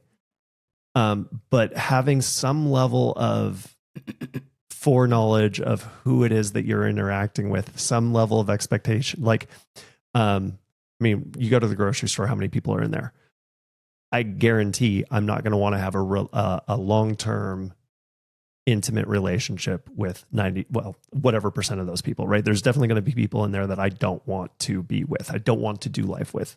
I might respect them, might find their perspective unique, all that stuff. We don't vibe, right? You're out of tune with me. I'm not going to do life with you. If Rachel shows up as somebody totally out of tune with me, I'm not going to want her to be my partner anymore, right? So, which means that there is at least some level of, I still want you to be in the same vibe with me. I still want there to be some familiarity. Doesn't mean that I want you to still be the same person you are today, 10 years from now, or even tomorrow. I want you to be growing, but I want us to be growing in tune with one another. And so it's such a tricky, I come at everything from a musical perspective, right? If I'm playing the violin, you're playing the cello, and we're working on the same piece of music together, we at least need to be in tune. If you're out of tune, we aren't making beautiful music together. And so if you're too intertwined, you're restricting each other. If you're too far apart, you don't even want to be with each other, right? There's like that happy medium of, is it, do you stay in the same bed? Is it separate bedrooms? Is it separate living spaces? It's a balancing act, I guess is what I'm getting at. I don't want to restrict somebody, but I do want to be familiar with that person that I've chosen. I don't know if that makes any sense. I feel like I'm talking in circles. It is. And I know that Aaron has shared that with me. It's like, I feel like we're so far apart from one another, but also there needs to be a separation in order for you to come back together. Yes. If you choose it. Yeah. But what I've noticed is, what I feel like is an answer to that. Oh yeah. Is if you are choosing yourself over and over again, I mean, even throughout your day, you're choosing yourself. And I'm not talking about, we could look at that as selfishness. Right. But if you're choosing your vibration, what playgrounds you want to play on, where you are, and your partner's doing the same. Yeah. Okay. You're not always going to be picking the same vibration. Right. However, you're both so in tune with your own selves that you're living out what you need to learn and grow. Yeah. Your partner's doing the same. It looks different, but you're doing it. Right. And then you're able to meet up when it's like, when the energy just says, this is bliss, this is love, this is connection. You'll keep intersecting with one another. Yeah. You will. Yeah. The That's reason why is because you keep choosing yourself. Yeah. Okay? Yeah. Yep. That's really well said. So you just keep choosing yourself over and over again, choosing to care about how you feel. Yeah. Choosing what feels good right now. And I'm not talking about being selfish and not being a family man, or her not being a mom and a spouse, because there's a fine line there, like you said, but it's still it's more like choosing how I want to feel, because that brings whatever vibration, however I'm feeling is going to now translate into what the reality is right now. Yeah. What I'm thinking is a feeling, which is a vibration, which is going to be my reality in this exact moment. Yeah. So if you keep choosing each other or yourselves, you will be able to interact with each other at a higher level of consciousness and higher moments of those, and they will feel so enriching and so blissful, more so than not, because you're choosing your own self over and over and over and over again. And that's where coming together as a couple feels more whole, because you're being whole with yourself. Well, and as much as we get to pick who we are, I think I have, and some of this comes back to human design and all the markers that we've put on what we're supposed to be in this life. Even if you're 25% of that when you're 18 years old, right? You're still living under a lot of other people's perceptions and trying to live up to those. And then you just keep becoming a more fuller, better version of you, discovering you. I would like to, I mean, obviously again, right. You can choose anything, but I have a pretty good sense of who I am and but I still have more of me to become. And so I'm not going to wake up tomorrow and be the introvert, grumpy right? That's just not who I crave to be anyways. So like, yeah, there's this little piece of the marble on me that I still got to chip off. There's this other thing, but I like this. I like what I'm becoming, and I love what Ray's becoming. And I think she loves what she's becoming. And so that's the other piece, is all of a sudden we aren't both going to go, we're these people, right? We're yeah. So I think that's a piece of it too, probably. Yeah. It is, just keep choosing yourself over and over. Choose how you want to feel. Yeah. And then you guys will rendezvous and rendezvous and rendezvous. Exactly. And it will feel good. Yeah. And when one or the other, like with myself, I'll just tell Aaron, it was like, or he'll say the same. I just don't feel like talking right now. I don't feel like, or I need some space. And we just honor that. Yeah. Because guess what? A couple days from now, we're going to be right back in that rendezvous of the bliss that we enjoy together. Yeah. You know, so it's more honoring yourself. Yeah. And honoring, when you honor yourself and you honor the other partner, you actually up-level your relationship to be more of a whole feeling. Yeah. Because you're choosing yourself. Yeah. Yeah. Not selfish. It's actually how I think we're meant to navigate in life. Didn't know that. Right. We're learning that. Yeah. Yeah. But I did want to say, now, this goes across with any relationship. This could be your children. This could be your parents. This could be a coworker. This could be a boss, but specifically your spouse, because your spouse is really super close to you. Right. Yeah. And if you've noticed, because you've been married, and I've been married, I was married for a very long time, and I've been in my current relationship for a really long time. You sometimes like love that person so much. Oh yeah. And you're just like, oh my goodness. And then other times you're like, I hate you. I can't stand this person. You. I don't want to hear their voice. I just nothing. Like everything just annoys me about them. Right. Yep. So you're like, how is that even? Isn't that wild? Even possible? Right? I love you so much, and I hate you today. Yeah. Or this week, or whatever. Can't stand your smell. Just don't even. So when we are in relations, this is what I'm working on right now. This is a really fun project for myself. Oh yeah. When I'm looking at it through the lens of, you are actually my ascension partner. Yeah. Oh my goodness. That's a cool. Because of framing. You, I am leveling up. Yep. And that could be in any relationship. I'm talking about even like your boss, that you're like have, you know, coherency or non-coherency. Sometimes it's the same thing. Yep. Because we're mirrors of one another. Yep.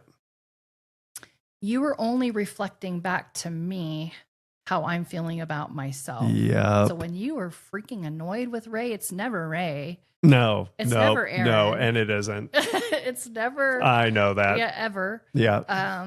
It's not your boss. It's not my neighbor. Right. It's not my child. It's not my coworker. It never is. It never will be. Yep. Never, ever will be. So when you're looking at your partner or relationships in general, as you are reflecting back to me a vibration inside of me. I'm the one who created that. Yeah. And I don't like what I'm seeing. And then you're turning around and pointing it at them like, you're so this, you're so that, you're whatever, right? You just need to level up. You need to do this. You need to do that. Because if you did, I would feel better. That's the only reason why we say that to our partners or any relationship. Right. Because if you do this, you're going to make me feel better. Right. When the making me feel better is only me making me feel better. Yep. And it's really interesting because like I'm able to look at certain things that I'm annoyed with different relationships in my life. You're to this, you're to that. I know now that I can be like, whoa, turn it back on me. Right. Where is it that you are feeling abandoned? Where is it that you are feeling not supported? Where is it that you are feeling lazy? Whatever, I'm pointing at someone else. Right. Like, where are you finding that vibration within yourself? And can I fix that? Right. Can I fix that in myself? Can I tell myself the things that I want to hear? Can I love myself the way I want to be loved? Yeah. Can I pat myself on the back when I want to be pat on the back? And then when you start doing that to yourself, your partner just automatically changes their vibration. And then they start treating you the way that you want to be treated. They talk to you the way you want to be talked to. They take care of themselves in the way that you hope that they would take care of themselves, or whatever it could be. Right. Anything at all. And that could be with your children. That can be, any relationship at all. Yeah. When you start working on yourself. So now I look at my relationships, my children, my partner, people I work with, even my clients. I'm like, you're only helping me level up and I'm helping you level up. That's all that's going on. Yeah. Yeah. It's always pointing us back to ourselves. Yeah. Now take that knowledge of the observer, take that knowledge of being in that vibration of I'm turning it back onto myself. We wouldn't have so many divorces. We wouldn't have so many breaking up of any relationship or leaving jobs or that kind of thing, because we're able to take that responsibility ourselves. Yeah. So now I look at my children and now I look at my partner as, wow, you're my ascension partners. Yes. I'm ascending with you. You're actually leveling me up and I'm doing it for you. Yeah. So it's really kind of interesting when you look at it that way. Yeah. Well, and I love that too, because everything's a mirror, right? And so your interaction with the cashier at the grocery store, there's a mirror there. But there's something about the more intimate relationships, the more long-term relationships, that it's almost like magnified. And so, right, like, yeah, those are your ascension partners because they are the ones that are really getting those fine-tuned pieces reflected back at you. Yeah, that's such a cool way of thinking about it.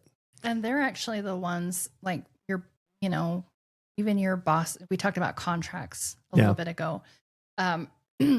They're actually, I feel like they're the ones, and you might hate them so much, or maybe you have an abuser, right? Like, let's take it to the extreme. Like, maybe it's not even like, let's look at some kind of like severe abuses going on. When you're looking at from a broader perspective, there is a contract there for you to learn and for them to learn as well. Yep. And when you can look at it from that broader perspective, you're like, wow, if this didn't happen, I wouldn't be where I am to learn this one thing to have that experience.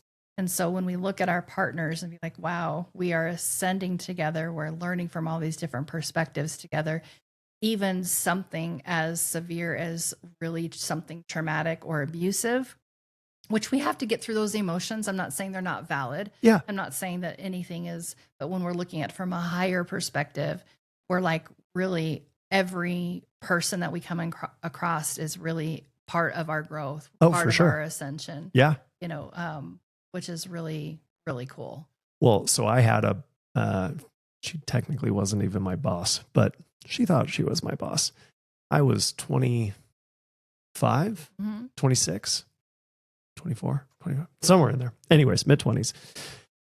This woman made my life miserable, right? And even the phrasing that I just put there. I was miserable. I was suicidal. Ray said, if you do not leave that job, get out of that situation, you're going to you're going to kill you. Like you're not going to be here. You have to get out of that situation. And so, right, as I'm going on, well, that's clearly on her. No. And it's funny because if I hadn't gone through that situation, if I didn't get to see those things reflected back at me, it wasn't that it's reflecting back that I'm an abusive person. It's reflecting back that I need to have self-love, self-respect. I need to stand up for myself. Because if you plot me back down in that situation again, none of that is happening, right? Because I have learned the lessons and learned about myself to be confident of myself in a situation like that. But it was reflecting back a part of me that I still needed to figure out to not allow it. Yeah. It's interesting. You were in the unbalance of those energies. As love was leaning towards, self-loathing or yes, victimhood. Totally. Or yes, not enough. Right. Or name it all. All of those applied. So because you have that vibration going on inside of you, you're going to have somebody reflect that back to you and be like, this is your opportunity to see that inside of yourself. And as soon as you have that awareness, which is the key thing here, as soon as you have that awareness, like Ray's like helping you be aware, like if you don't change this is not going good. Yeah. She's helping you see let's look at this awareness of what's really going on here. Right. But as soon as you became aware of that and could see that, and you were like, I don't want this anymore, didn't you change jobs? Yep. So it's like you're now not a vibrational match anymore because you moved and you ascended, you grew, you up-leveled, however you want to look at it. Yep. And you now have a different perspective. Yeah. So now you would never have a boss like that. No. Like, okay, so let's say you would go back to that job, like you would even apply for that job. Right. You would never work under her. You would never, and maybe who knows, she could have changed by now herself too. Right. It doesn't matter. Totally. If she was the same person, treated you or anyone the same way, you would not be in the vicinity of her to ever have that interaction ever again because it's no longer vibrating inside of you. Right. Okay. Isn't that amazing? So that's amazing. It's so crazy. We can't, unfortunately, sometimes the hermit in me does not want to be around people. Yeah. And that is so that I can recenter. Yeah. I'm like, I need to get back to my own center, which is crucial. We all really need that. We all need to go within ourselves and recenter. But sometimes I get a little hermity and I'm like, I don't like people. Like they're just there's a part of me that's like, yuck. Yeah. It's because they're reflecting back some of maybe things that I don't want to see and I just don't want to deal with it. And that's fine. That's okay. There's nothing even wrong with that to like go hermity for a little while. Right. But there's a part of all of us, I think, well, especially me, I'll talk for myself. Like I realized that we cannot grow without other people. Totally. We cannot we can't ascend. We can't up level. No. We can't without these different perspectives, right. without these different energies, without these different highs and lows, without all these emotions, we cannot grow. So we actually need other people, but we don't like other people because they're reflecting back to us what we don't like about ourselves or what we want to change. Really, all that this is let's get you back to center of really truly who you are. Yeah. And you really truly are love and light and joy and freedom and bliss and everlasting. I mean, we are sparks of God, source, energy, whatever you want to be, universe. Yep. We are that. Yep. Which is nothing but pure love and knowledge and light, right? Yep. And if that's who we really truly are, we came here to say, let's play in not that energy. Right. But it's always to get us back to center. It's always to get us back to center. And so that's really why we're here, is just to get back to center and learn what it feels like through all these experiences and aspects of what it feels like to not be in center and then get back to center. Because as we're doing that, we're leveling up. Yeah. And that's going to be for eternity. Yeah. That's literally for eternity. I mean, the dense energies here on earth aren't there on the flip side. They're not as intense. They're still there, but they're not as intense. That's why we come here, because the intensity of it. Yeah. The whole intensity of it. Well, I'm trying to remember. You know John, right? Anderson? Yeah, he was one of my clients. He was. Remember he talked to you on, I listened. He was on your podcast. Yeah. Okay. I was going to say, I'm always one of my clients. trying to remember all the different connections. How was I bringing up John? I don't know why I was bringing up John. I can't remember who I heard it from because I actually don't think it was John. But that idea of other entities, other beings that are like, man, those humans, the way that they feel and the whole emotional range that they have to deal with, don't even go mess with them. Don't go hang out on planet Earth. It is crazy. It's crazy. They are crazy. Yeah, they are and I crazy. think we sometimes really were like, I feel crazy, right? Whatever. Yeah, we do. We go through our own cycles of craziness too. Yeah. Like, oh yeah. Or why am I doing this? Why am I here again? Yeah. Like, why am I choosing this? Yeah, like you said, it's denser here. It is. Yeah. Yes, absolutely. The field is. So. So going back to at 39, I had my first alcoholic drink. Because that's when I was getting a divorce, and I was like, let's play with something different here. Yep. I'm not reason I'm not vibing with this religion, being dependent, codependent, or being dependent and codependent. There was things I needed to work through. Okay. My oldest son, he's gay. Okay. And that was how I give him the props to bring that enlightenment of going, wait a second, the religion that I'm attached to is saying that this little baby that I grew in my womb, this whole storyline of that this is wrong, this is bad, this is a choice. And they, sure, he can continue being gay in this life, but if he is, he won't be able to ascend on the other side. Okay, so with that being said, and the discussions I've had with my son, he's like, no, Mom, I've always been gay. This isn't a choice. At 6, 7 years old, I wasn't attracted to the girls. Right. I loved talking with them because they were fun. Yeah. But I thought he was cute or whatever. Right. So it's always been there, Mom. It's not like I choose this. It's just how I feel. Yeah. So knowing that information, it was like, wait a second. I have a choice. Now, this was over a period of time. I'm making it sound so super easy. Like I'm like, no, I'm leaving Mormonism because you were saying that my son's gay. And no, it's wrong, right? There's a struggle there. There's a lot of questions, a lot of hold on. I got to reflect. This is my belief system now. This doesn't intersect. Yeah, there's a lot there. A lot that happened. Yeah, but I give him the props of being like, wow, you're part of actually me waking up. You're part of me like now being able to move into a different part of my life, which was always planned by my higher self, right? Yeah. But you were the catalyst of that. So these people that are really close to us, whether something positive that we deem, I should say, as positive or negative, are catalysts in our life that are going to put us on a trajectory that our higher self is like, let's go here, let's do that. Yeah. So I had my first alcoholic drink when I was 39. Yeah. How was that? I was, I loved it. Do you remember what it was? It was wine, I think. And I was like, went to like this little wine tasting bar, and I was like, oh, I'm not going to get drunk off of like all these little baby wines right here. So I just tried them all, And then, I wish I could have been there. That would have been hilarious. And I was like, whoa. What's this feeling? Like, wow. I remember.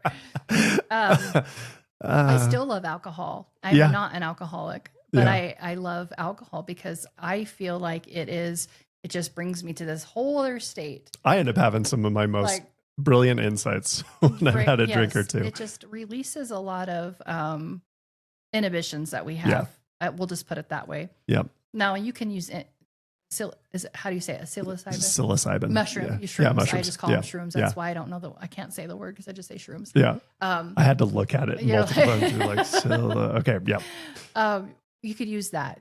You could use weed. It doesn't matter what it is. Right. But if you're using it as like a way to like move yourself to an altered state so that you can using it for the right reasons of being like, I want to, whatever. That's a whole nother topic. But I think it's along the lines of the density piece because we are so in our bodies a lot of the time that something that helps get us out of that helps us see things in a different way. Yeah. But they are tools. They are tools. I view it like that. When we're taking something and hiding behind it, that now becomes addiction. And now it's like, wow, It's escapism. It's escapism. And that really is because we don't want to necessarily face some of the really hard things or fears that we're dealing with. Yep. And no judgment on any of that, you know, at all. I'm just stating that you can use things as a tool. Yes. So you're asking how I felt. I'm like, I felt great. You felt great. I still do enjoy that feeling. But in that process, this is how I became metaphysical. And that process was because as I was getting a divorce, someone came across my path who was like, why don't you go see this woman? She's a lot older. She does like one-on-one sessions in her home. Mm-hmm. And she really is kind of like a life coach or whatever. That's kind of the word that was going around many years ago, life coach. Yeah. Right? And I was like, I felt like I needed that, like, especially from an older, wiser woman. Yeah. You know, I was like, I'm going to go see her. This is like right before my divorce, and I wasn't going to church quite as much. And I was, you know, feeling really guilty about not wanting to be in my marriage. And I didn't really know anything about how I was feeling. I couldn't put words to it. Yeah. I just knew that I was separating from all that I knew. And I started seeing her, and she's very metaphysical. Yeah. Well, if I'm very religious and I'm meeting a metaphysical person, and this was never my reality ever, right. Think about those conversations. No, in fact, this is like the scary, don't touch this thing. Yeah. This will only lead to bad. Yes. Yeah. So she's the one who brought in like, okay, let's play with numerology. What is that? Let's play with astrology. What is that? Okay. Right.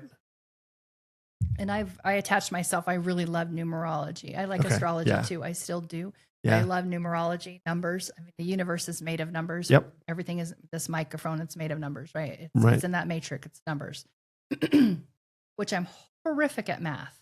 Oh, I mean, don't even ask me to divide anything. Like, I probably have the intelligence, and I'm not even joking. I have the intelligence of probably, because math is not my language. Yeah. Numerology is, go figure. I probably have like maybe fourth grade. Like, I cannot go much more than fourth grade level of math. That's all you need. That's all you need. I love that. Thank you. That's all I need. Yep. And I've got calculators now. Like, why do I even need more than fourth grade? Yeah. But numerology, she introduced me to numerology and astrology. And I was like, wow, this is super fascinating. Yeah. She introduced me to manifestation and what the law of attraction is, and energy and what energy is, and didn't even know what energy was. Didn't even understand what that was. I didn't know any of this information. Yep. It was very intriguing to me. Didn't necessarily buy into everything because I'm still like reprogramming myself from hardcore ways of thinking, but I still kept going to see her every week for the longest time. I remember she also did tarot and runes. Yeah. And I would not let her do that because that was like satanic. Yep. You're bringing out cards. I mean, we were taught that. Like, that's just negative energy. It's going to bring in demons. It's going to bring in Satan. It's going to bring in the negative. Yep. And it's going to cloak itself as something positive, but it really is not. Right? So, yeah. Isn't that so funny? But it's just energy. It's just energy, reading your current energy. Yes. That's all it is. So we can see it for what it is now. Yep. But your belief systems, no matter what they are, including right now, whatever your belief system, it's going to cloud for what it really is. Totally. No matter what that belief is. 100%. Now, I wouldn't let her for the longest time do any tarot on me or use any like the divination in any way. Yep. Okay. But after a period of time, you know, she just kept at it. She was super patient. And one day she asked, and she's like, how about we do like you want to do like a tarot reading, a tarot spread? And I was like, fine, sure. Why not? Fine.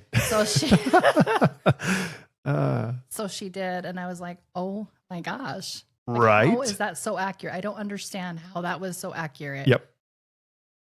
And now I love playing with tarot cards. I'm not a tarot reader per se for anyone else. I just love playing with tarot cards now. Yeah. I love playing in numerology. I love playing with astrology. I love learning about my human design. But she was the catalyst about these contracts, the catalyst of who brought metaphysics into my life. Yeah.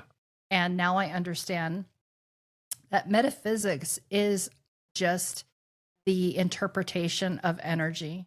Yep. which is the interpretation of reality. It's not a religion. It's Nope. not it's literally it's like a way to take science and put it into the form of what's going on with our reality when it comes to energy, because everything is energy. Yep. And so I do feel like I'm a spiritual person. I Yeah. feel like I'm a spiritual person now. But when it comes to the word metaphysical, it is looking at reality through that lens of energy, period. Yep. You know, which our reality is made of energy. You Yeah. know? Well, and I say it every podcast. I'm going to say it again. Mm-hmm. Energy is information that vibrates. Everything's vibrating. Everything's holding on to energy. Information. Everything's energy. It's Everything really is not energy. complicated. But It really man, is. do we complicate it. We do. You're right. Yes. Yeah. It's just information. Yeah. Now take that to what I said about the playgrounds. If there's a certain energy, right, and it's information, you're just picking that playground, picking that thought, picking that interaction, picking that reaction, and you're just pulling these energies down. That's all that it is. Yep. That's all that's really what's going on. Yep.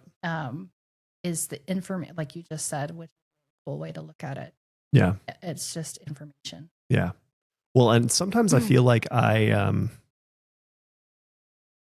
we all have gifts, right? So I'm very curious to learn more about what you specifically do. We all have cool ways of tapping into that energy, right? All the energy that's around us. We are so limited on the things that we can see, right? We've got these 5 senses that we're all very familiar with and all have varying degrees of success with, right? If your sight's going or something. But the people that can like see auras, or Rachel with Reiki and some of the other energy healing that she does, just the different ways that people can tap into different dimensions, higher self, right? I mean, there's so many different things. One of the things that I feel like I bring is I love history. I love seeing how everything connects. And when I look at like Christianity is a really good example, right? Because to me, you've got the Christianity umbrella, you've got Mormonism that is over in this part of the tent, Catholicism, and then you got like all the Protestants that are like, no, this is our tent. Okay, well, you're all under the same tent, guys. And trying to connect those pieces, right? Because almost all of those across the board would say something like tarot readings or any of this other stuff is, oh, that's voodoo. That's don't touch it. It's bad. It's evil. It's whatever the thing. You're playing with the devil. And trying to help just everybody see that if, right, God, creator, source, whatever it is, isn't that going to give you as many clues as many hints to help you along the way as possible, right? And something like astrology. You know what your favorite story is in the Bible? One of your favorite stories? Jesus being born. And what's one of the key features of that story? The star. The star. It's astrology, folks. Can we please make that connect? Like, it's not that crazy. So this star, that's now one of probably the most famous star that's ever been had a story around it, is beaming off this energy. Jesus gets born. So how about you look at the stars that were in the sky when you were born? What does that mean? What energy was that casting down? Like, does that all of a sudden make it evil because it's you instead of Jesus? If you can't get past that barrier, then okay, then you're not ready. Whatever the thing is. But astrology is as metaphysical and as Christian and as scientific, part of the and whatever. as scientific and as part of the human experience as you can get. So I'm curious. Well, and I love all the like little hints along the way that we get in our lives, like. You mentioned manifestation. And I remember my first intro to really that was The Secret, right? The book. And everybody's like, it's a bunch of phooey. I'm like, okay, then I won't waste my time with it. If you say it's a bunch of fooey, then I'm not going to, whatever. Or it's an oversimplified version of, and I honestly, I to this day don't remember if I ever read it. But like that was just the first hint to me of manifestation. And then all of a sudden that's just least in my awareness. And then I love how in our lives we get these little pieces along the way that all of a sudden, right? Like you having that coach, you ready to do tarot? No. You ready to do tarot? No. You ready to do tarot? No. Okay, fine. And right, it's so cool. Like what because we need all these little connectors to get us from who we were to who we are to who we're becoming. Mm-hmm. And I love it. Mm-hmm. I love all the little hints we get dropped along the way. We couldn't handle it if it wasn't like, you can't feed a baby steak, right? No. Like you cannot feed a baby like here, right? It's not going to happen. No. So, and our higher selves know that. Yeah. That in our human body, we can only have these little breadcrumbs, right. And we get to choose to eat that breadcrumb or not. Totally. We have a free agency, but yes. Yeah. It's all like you said, I like your analogy of like all these puzzle pieces coming together. Right. I get to add that and be more of an observer about it and like understand things as a whole as information is coming in, as you're learning for new perspectives. Yeah. But our job is to surrender. That's a big thing that I'm doing in my life right now. Surrendering to what we think everything should be and look like.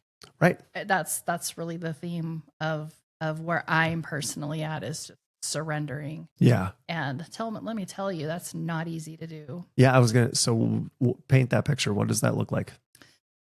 So for me, we'll go back to surrendering my whole life. I know that looking at my themes, part of being like in numerology, I'm a 5 life path, which is freedom. Don't fence me in. Like, don't tell me what to do. Change. Well, one of the things that is a really big theme for a 5 life path to understand about themselves and work through, we would put that under the umbrella of a challenge is fear. Mm-hmm. So in my life, I am meant to really look fear in the face and just keep working through themes of fear. Yeah. Okay. So every aspect of my life, when I look back on it, I'm like, that's where I broke fear. That's where I worked through fear. That's where, so fear is a really big, huge part of my theme. Yeah. So now I'm looking at the word and the vibration of surrender. And then that's breaking through fears on a really big grand scheme of things, is really because fear is just part of control. Like I can't control that situation, so therefore I fear it. Yeah. The unknown, so I fear it. Well, in a 5 life path, fear is a huge, not that we all don't have fears, but I'm just saying, like, when you have a quote unquote challenge that you're working through, when you're looking at some of the things that you're meant to work through, when you're looking at your numerology, human design, astrology, life, whatever it is, you're able to kind of pinpoint, which is really fun, like the themes that you're working through in this life. So surrender would mean really I'm working through massive fear. That's really essentially what's going on. So I feel like throughout my entire life, I'm doing that. Any choices that I'm making in my life, I'm working through fear. Yeah. One of them being when I was seeing that beautiful life coach at the time. Yeah. And she introduced me to so many of these wonderful things. Just like you said, we go down these rabbit holes and learning about energy. And I was thriving off of that. One of the things that I found out about myself is when you look at North Node and South Node, like in astrology, you're really going to find out the theme of what you're meant to do. What is it that, and when you look at those 2 signs, you're like, wow. Yeah. So with that being said, now, as I'm going through this part of my life, I didn't even know any of this. Again, I'm looking at it from this perspective of like, that's what was going on. Right. Yeah. Yeah. But no, blind. Okay. Yeah. But now I know, and this is why we'll bring into what I do for a living. This is why, right? This is why I am who I am, which is I am meant to bring heaven to earth. Oh, yeah. I'm meant to translate what energies are available there. Which isn't really a place, but I'll say there. Right. what energies are available outside of planet Earth. Yeah. Let's maybe look at it that way. Higher perspectives. Yeah. However you want to look at that. Universal energies, infinite intelligence, spirituality, a higher consciousness. Yeah. Let's maybe kind of paint that picture. Yeah. I'm meant to bring that energy here on Earth. Yep. In this dense 3-dimensional world where we think everything is tangible and whatever we see, we only believe. Right. Okay. So I'm supposed to learn that stuff Yeah. in order to bring it here. Yeah. And that's been my theme. And that's a lot of fear that I've had to work through in order to bring that into who I am and who I am today and what I do for a living. So I had to break through surrender, which is a lot of work throughout my whole entire life. Yeah. But right now at my age, I'm like, let's just surrender it all. Yep. Let's just, I want to paint a new picture. Let's go. Let's go. And and I'm at that level, that layer of surrender right now. That's been very, very trying for me recently. Yeah. And it's good and bad all at the same time because it's like, oh my gosh, what am I doing? But, so when I was going down these rabbit holes, I found this beautiful Dolores Cannon. I know the name. I'm sure I've probably read or listened to something. Yeah, she's not here on this earth anymore, but she was basically started out with doing past life regression. Stumbled upon it actually, and this was back in the 60s. She stumbled upon it when she was working through hypnosis with her husband. Yeah. And some woman had like 5 past lives, and she's like, well, what is this? Yeah. So her work ended up being a catalyst for a lot of people in the metaphysical world now. The work that she did from the 60s through the early, I think she died. I don't know. Don't quote me, but I think she died in like 2014. Okay. So basically from the 60s all the way till then. I mean, she did a lot of work, wrote many, many 5 books. decades of. So it all stemmed from that first moment when someone just randomly in hypnosis had 5 lives, and she even wrote a book, I think it's called 5 Lives Remembered, to all the way to working through hypnosis for all these past lives, creating her own technique. And then it moving into people when they went into hypnosis, it wasn't just becoming past lives, it was connecting with other worlds that they lived on, not just Earth, not reincarnation to Earth. It was like, wait a second, you lived on this planet or that planet, and you were this being and that being, and you were, so it turned into, wow, there's all these different galactic families and friends that are on the other side of this Earth planet that we don't know, but people were having a lot of lives living those, or having lives as even like air or rocks or a plant or a flower or a tree. So she was understanding that, wait, we're not all human. We don't always choose to come back as human. So she really brought in that concept through her work. And just a quick note there. Ray and I were off meditating with the kids up at a park. I can't remember the name of it, out in Hayden. And we're sitting there and I'm looking at a tree and I'm going, man, what would that life be like? Talk about, what if one of the contracts there is patience?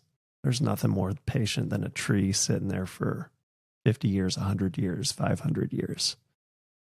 Peace, right? Like, and again, whether it's this earth, as a human, Pleiadian, name the thing. Experience, it's going to be unique. It's just experience. I love that. Yes. Yeah. It's all for experience, because if you go down that rabbit hole, like, why would you, like, it's like a whole, like, it's literally just the same thing. You're just incarnating to have different experiences, 4 different perspectives for your learning, for your growth, for your personal expansion. And not to go too far into it, but when you expand, you're expanding God. That's how God is all, which is the universe, which is divinity, which is source, whatever you want to call it. Yep. Okay, it all rolls That's up. the whole plan, right? Yep. Okay. So take me being Mormon. I know, right? You're like, what? Yeah. Yeah. And I don't think that it was my coach at the time. Her name is Joy. I should say her name. I don't think that she brought me to that work. Okay. I don't really believe. I'm trying to remember how I can't. I think it wasn't directly her. I don't. But she was at least, because she was a catalyst into getting me to like start looking at energies and start looking at manifestation, start looking at what the creator of your own reality. And that was my introduction. I went down rabbit holes. Okay. Being Mormon, you don't believe in past lives. Nope. You don't believe in reincarnation. Nope. We did not believe that. I did not believe that. Okay. So imagine if my work is to take spirituality and bring it to this earth. What is my higher self going to point me to in spirituality and what that really looks like and what that really means? Yep. Okay. And why we're here on the planet. Yep. What are we doing? Yep. What's the purpose of it all? So it's going to show me, my higher self is going to show me all these other avenues that I didn't believe in, being of course Mormon. Yep. Right. So everything inside of me was so intrigued, but I didn't believe it. I didn't buy into it, but I was intrigued. Yeah. And I didn't believe it and I didn't buy into it, but I was intrigued. Well, intrigued and I'm sure fearful. Very fearful. Right. There's that theme again. Oh, yes. Yeah. Very fearful. Yeah. And, but I kept like looking at it like a deer would look at the headlights and just be like, I can't stop looking at that. But, did not believe it. And everything in me said, take her course and learn this technique, which is her technique is quantum healing hypnosis technique. Yeah. Which it starts out with how to learn how to be a past life regressionist. Yeah. A hypnotist. Yeah. Okay. Nowhere in my reality had I ever thought of being a hypnotist. Yep. Nor would I ever think I would study past lives. I didn't believe in that. So we're talking about a whole different life, a whole different trajectory. All of a sudden I'm going towards. And I did. I signed up for her course. And in order to become certified, you have to practice on at least a minimum of 25 people, document it for free. No charging because you're practicing. Yeah. Document it all, submit it to their headquarters. They look it over. And then once you've done that, the 25, you then now are certified. Yeah. And they have 3 different levels. Yeah. I did level 1 and then that was good enough for me. And I've moved on to other stuff, but add other modalities and things. Yep. So here I am practicing on people. Still don't believe it. Right.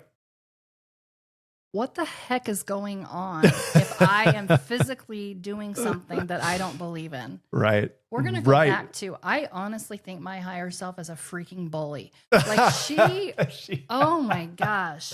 Like I am put in situations all the time because again, my theme is to break through fear. Right. So I'm always how can I make you uncomfortable? Yes. It's always bringing me to break through fears. Yeah. So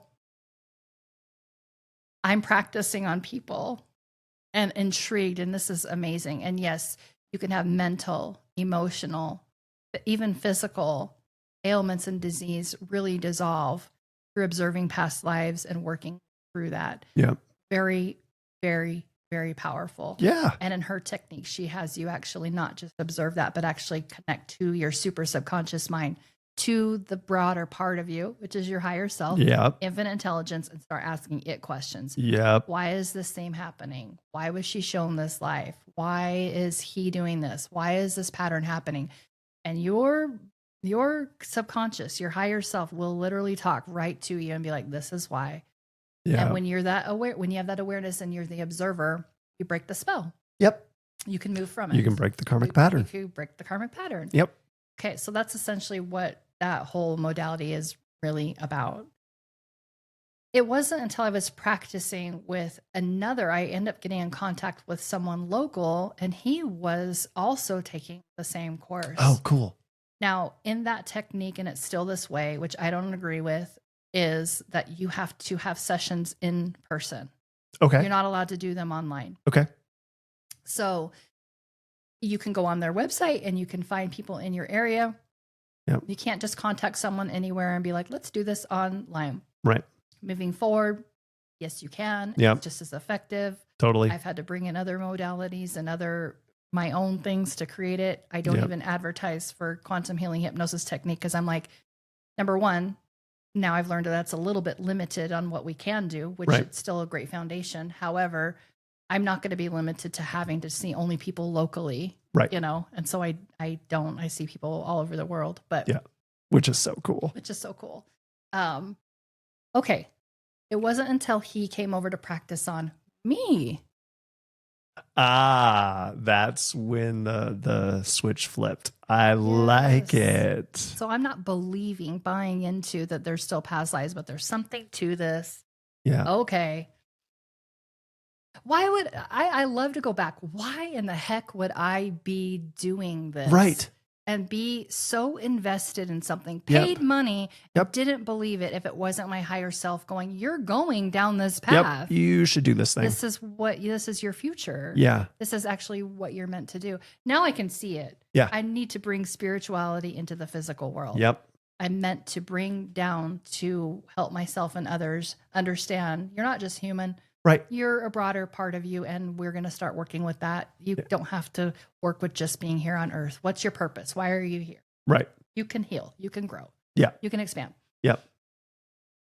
So he practiced on me, and I was so closed off that the first session he practiced on me, I did not go into a past life. And it was beautiful still. I still worked through some things in the current life. Yeah. And so, of course, that reiterated to me. Like, I don't know about that. This whatever. Right. I'm going along and still practicing on other people, having incredible experiences and incredible things that were just mind blowing. That, I mean, I could probably write like 6 books about all just the people and all the sessions that they have, that it would be like you're reading a sci-fi book. That's how out there everything is. Yeah. But no, it's reality. Yeah. I mean, it really is reality. We would view it as it being out there and sci-fi, but really it's reality. Yep. Other lifetimes, other archetypes and energies that people have worked through. It's their reality. That's part of their blueprint, yes. if you will. Yes. Okay. Then the second time he practiced on me, oh my goodness, it happened. And it was so real, like as if I was just walking around in that body, and it was male. Oh. Okay. Not only did I not believe in reincarnation, I didn't know if I necessarily believe that you could be another sex. Yeah. Or be a tree, or be light, or be energy in any way, or another being. Yeah. So for me to have my first experience with past life as being male. Yep. And I was there and I felt everything. I was like, oh my gosh. But it was powerful because you are never taken to your subconscious, your super subconscious, your higher self will not take you to a past life that you do not need any business knowing about. Right. Because it has to be doing with the themes that you're working on now, or something that you're working on now. Yep. To move through, to heal, to grow physically, mentally, emotionally, spiritually, sexually, whatever it is. If you're needing to move something, that's where you're going to be taken. Right. Well, it doesn't make any sense. If we have the forgetfulness that we do, right? If we can't observe all of it right now anyways, why would you get unfettered access to everything anyways? You're going to get the things that are going to help you with the experiences and the growth that you need now. Right now, because all that matters is right now, what you're experiencing. Yep. That just makes sense. So I was working through something, but I was male. I was on a ship.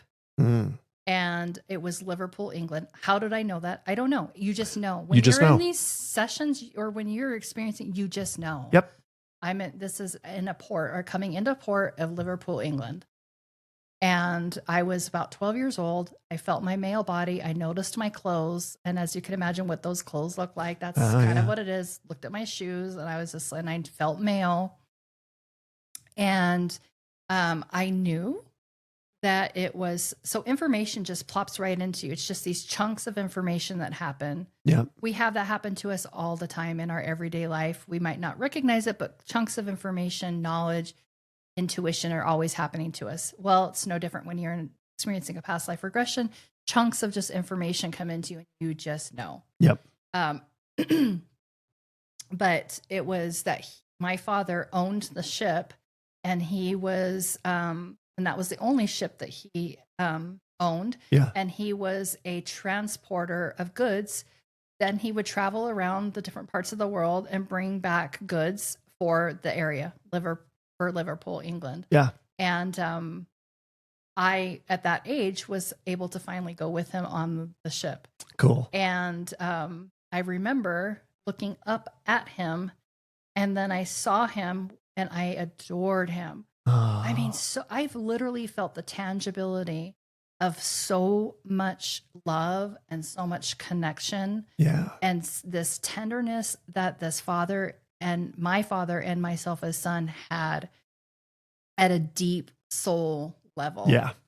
I felt it with every fiber of my being, a level of love that we don't necessarily always have in this world. It's there.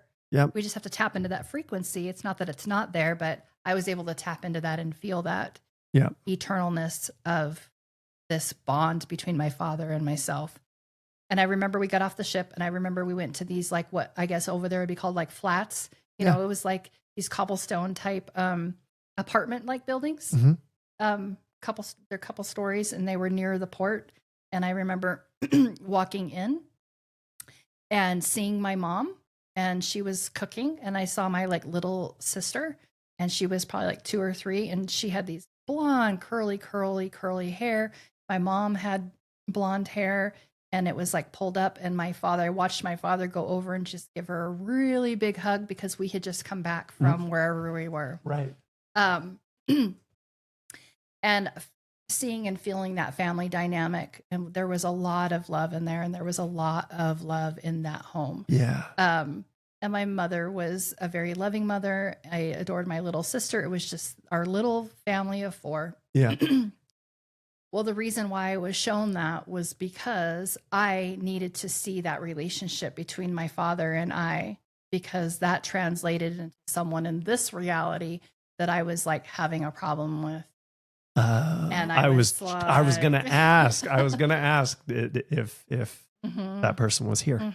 Yeah. And I knew instantly when I looked Yeah. that it was the same person. Yeah. Again, he kind of looked different, but Right. I knew chunks of information just That's came in. the That's soul. the person. Yeah. But the message is we are in a soul family. Yeah. Before we come here, we have these that are on our level. We all have different, we're all created from source. However, we have these if you want to call it pods of different people, groups that are soul groups, your soul family, your soul group.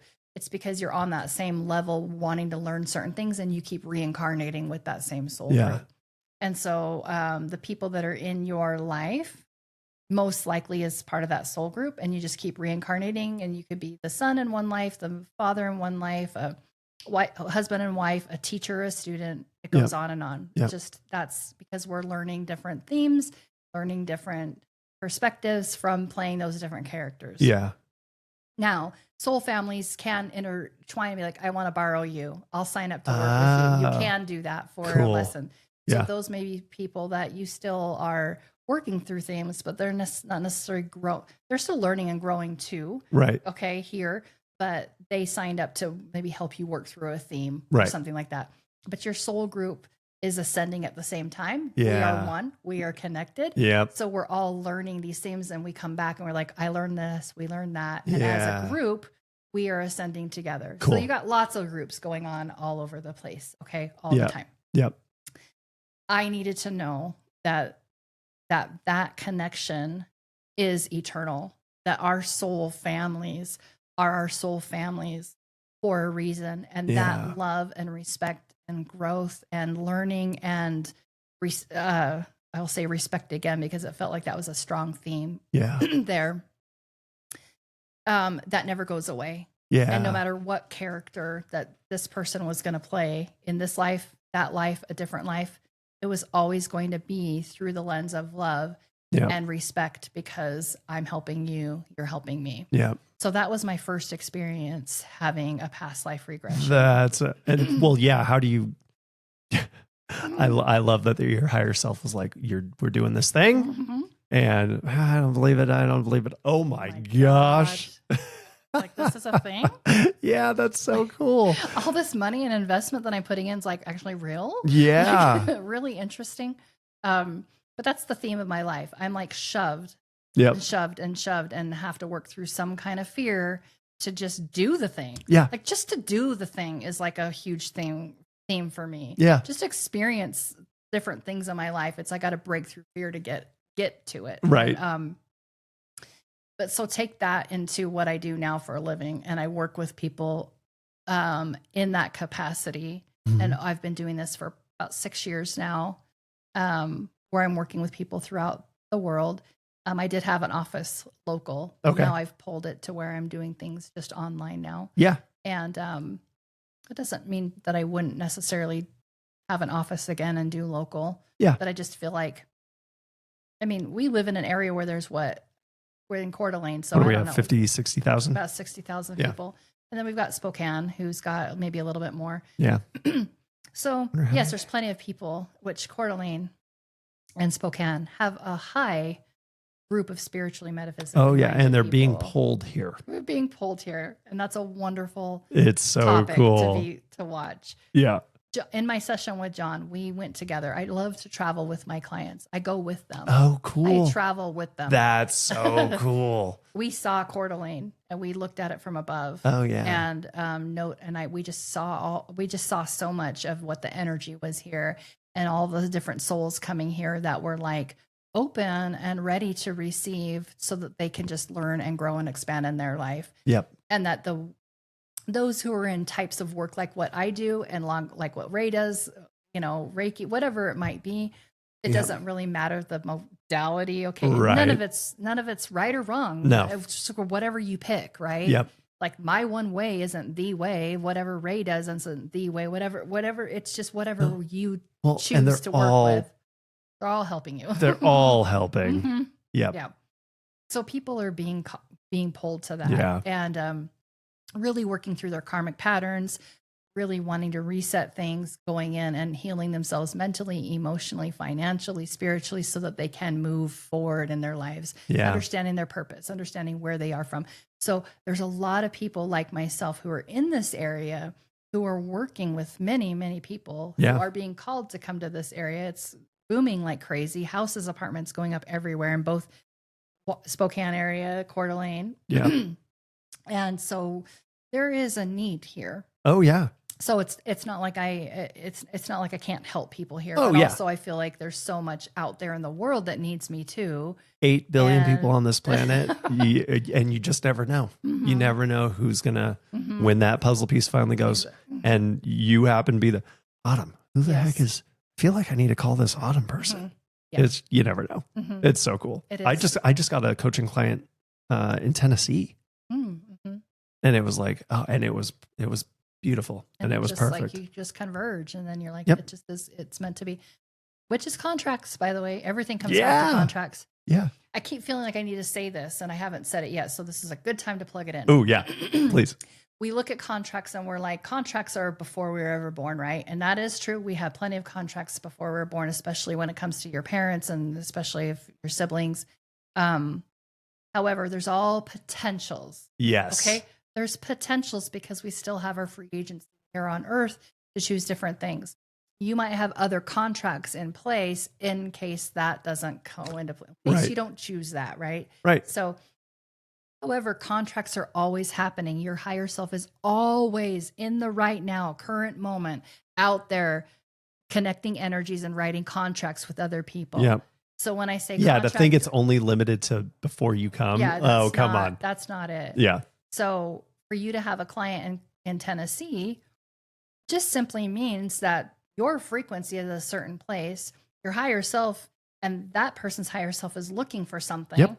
Just went and made a little contract and be like, let's do that. And that's how come there's that beautiful connection Yeah. or whatever. So it happens on the fly. Yeah. Contracts happen on the fly. Your higher self is constantly writing contracts. Yeah. Okay. So that's just really fun to think about. I love that. I used to think that it was all predestined, like all written before. Yeah. Yeah. And now I'm like, that's not even true at all. Yeah. Like it's happening and there's so many potentials out Yeah. there. Yeah. It's just always constant potential. I could leave here and where am I going to go to for dinner? Aaron's going to take me on a date today. Hey. And he said he was going to take me downtown. Where are we going to go? I'm leaving it up to him. Oh. Okay. So it's all these potentials. Yeah. It's all potential. Well, That's because all it who's is. the waiter or waitress going to be tonight? Is there going to be a connection there? Right. Are you going to be waiting in the foyer, in the entry, and strike up a great conversation with somebody there? Right. Are you, there's so many potentials. Knows? And none of it's right or wrong. No. But I will say, whatever frequency you're in now plays out that potential. Yeah. So if I leave here really so high, because I love our energy and I love talking about so this. Good. This is so good. You're going to go down to your family and you're going to be vibing high, right? Yes. Tonight? Whatever's going to play out with your family tonight had to do with your energy right now. Yes. And where Ray is. Yeah. Okay. So same with me. Wherever Aaron's energy is or wherever my energy is now going to play out that potential. Yeah. So, but there's always contracts being written constantly based on our vibration, based on our potentials. Yeah. Okay. So, which is really quite fun. That's where that cool. fine line of like, what's predestined, what's not. Right. What is, do we have our free agency? Do we really not? Yeah. We do have our free agency. However, we're not as in control in the human form as we think we are. Our higher self is constantly pointing you, leading you. Yeah. Okay. So your higher self is the free agent here. Yeah. You know, your higher self is literally an aspect of you. It's the broader part of you. That's all what that higher self means. It's part of you. You are it. It's not separate from you. Right. Always saying, remember you wanted to accomplish this in this life. Yeah. Remember you wanted to do this, and it will match you up with that husband. Or maybe it wasn't that husband. It could be a different one. Right. Okay. These children could be different ones, but you wanted to accomplish being a mother in this life. You wanted to accomplish being married in this life. You wanted to accomplish, and so on and so forth. Right. It's going to match those up for you. And if you approach this particular situation, low vibe, high vibe, low vibe. Right. Okay. Well, then write these contracts. We're going to do these things to get us, because your goal is motherhood. Mm-hmm. And still low energy, but it gets over there. Or if you went the high vibe route. So it's not, it's fun. I have it the way that I have it mapped out in my head. It's, it's probably because I'm a nerd. I have like between, I really like role-playing games. Mm-hmm. So it could be board games, it could be video games, it could be any of that stuff. But you're going to pick this kind of character with these characteristics. And the end goal at the very end of the game is to slay this dragon or to do this thing. Mm-hmm. But you, along the way, you got so many different, you could do it as a mage, you could do it as a warrior, you could do it. I've got nerd brain going on as we're talking about all this. It's true. Yeah. And that character, you've seen the movies where, what is it? Wreck-It Ralph, right? Oh, Wreck-It Ralph's great. Like they are in there, and then you go in and they're reality. Like you're in their reality. Right. You're seeing that they believe that Wreck-It Ralph, he believes he's Wreck-It Ralph. Totally. All these characters believe who they are. Right. Well, it's the same thing for us. We're believing that character, and you get to choose your character. You get to, and you can reinvent yourself anytime and become a new character. Yep. You really can do that. Yeah. You're not as limited as you feel like you are. You just have to be aware that you don't like something right now in your life and you want something different. And as soon as you go, oh, I want something different, doesn't mean tomorrow it's going to be completely different. It means you now shifted the perspective and energy to now go towards something different. Yeah. So 6 months from right now, you might be that person, or a year from now, you might be that person. But there was a pattern, or there's things that have to play out to get there. But as soon as you made that decision, it now shifted, and now you're able to move forward. So we're never really stuck. You just have to decide that you don't want to play in that energy anymore. Yeah. And you can move forward. It's so it is cool. very, very, very cool. Yeah. So that's what I do now. That's so awesome. I love that. It is what I do for a living, and I absolutely love it. Yeah. And no way could you have ever told me when I was a kid, or would have ever believed No, it. you would have. No. This is what I would be doing. Hey, by the way, I'm a hypnotist, a quantum hypnotist, and I'm working with people in that quantum field for them to know their purpose, to get clarity, to get direction, to talk to their loved ones who are my favorite sessions, and they always come. every single time is if anybody wants to connect with their loved ones or pets that have passed over. Oh, we just go into that meditative, quiet state because you have to change your vibration Yeah. from being busy. That's all they're waiting for you to do. Yeah. That's why they come in your sleep, Yeah. or your guides or loved ones or pets or dreams that have different symbols. It's because you're shutting the heck up. Yep. You know, that's the only reason, because you're Would you just stand still? just be quiet. Yeah. That's Yeah. why it works that way. Yeah.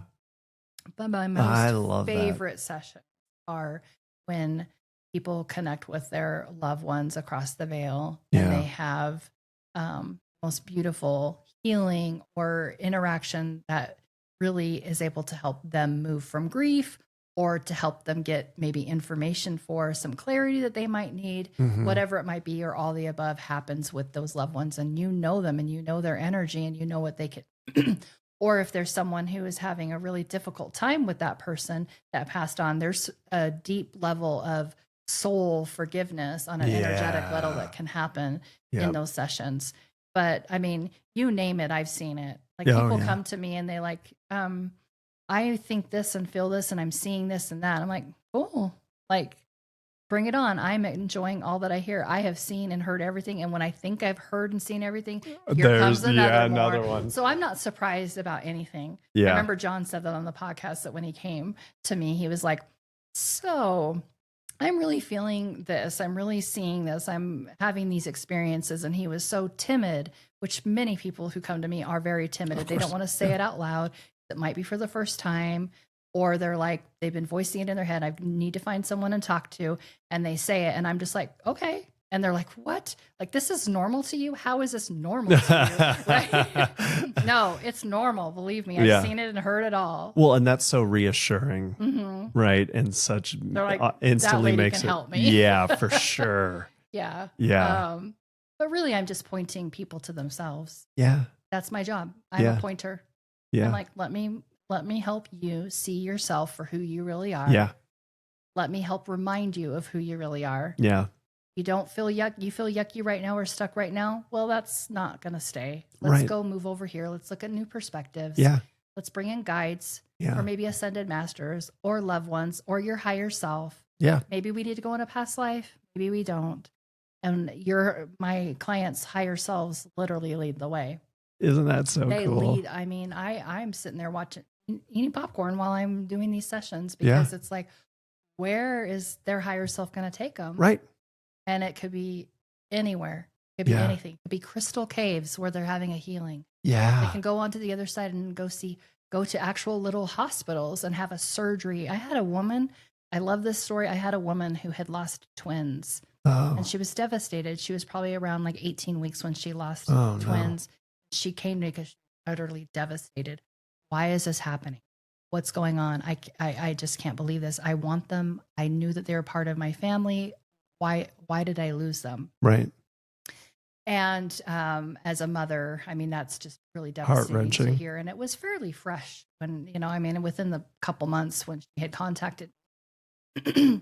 To make a long story short, when she came to me and we were working in that quantum field and working in that beautiful space where she's relaxed, she was able to move to a different space, which is just like a different dimension, higher consciousness. It's just different dimensions, and different higher consciousness means that you just shifted your awareness away from the physical body. Yeah. It's not as crazy as it sounds. It's just shifting your awareness. That's it. Right.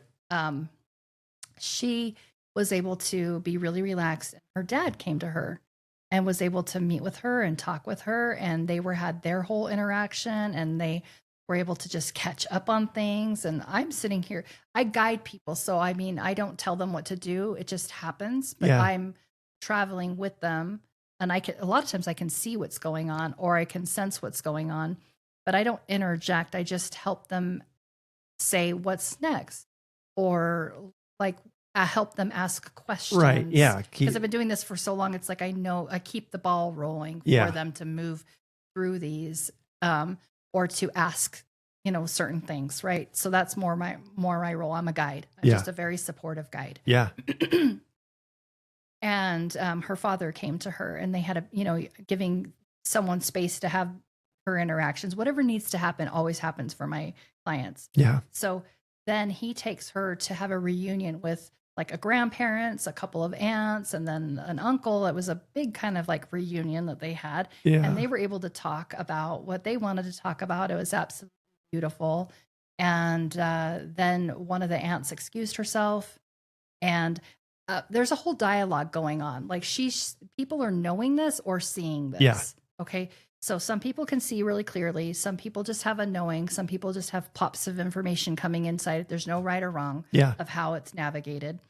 But so that's how I know what's going on, is because they're telling me what's going on. They're telling me what they're seeing. They're telling me what they're feeling, or giving me their knowledge of what's happening.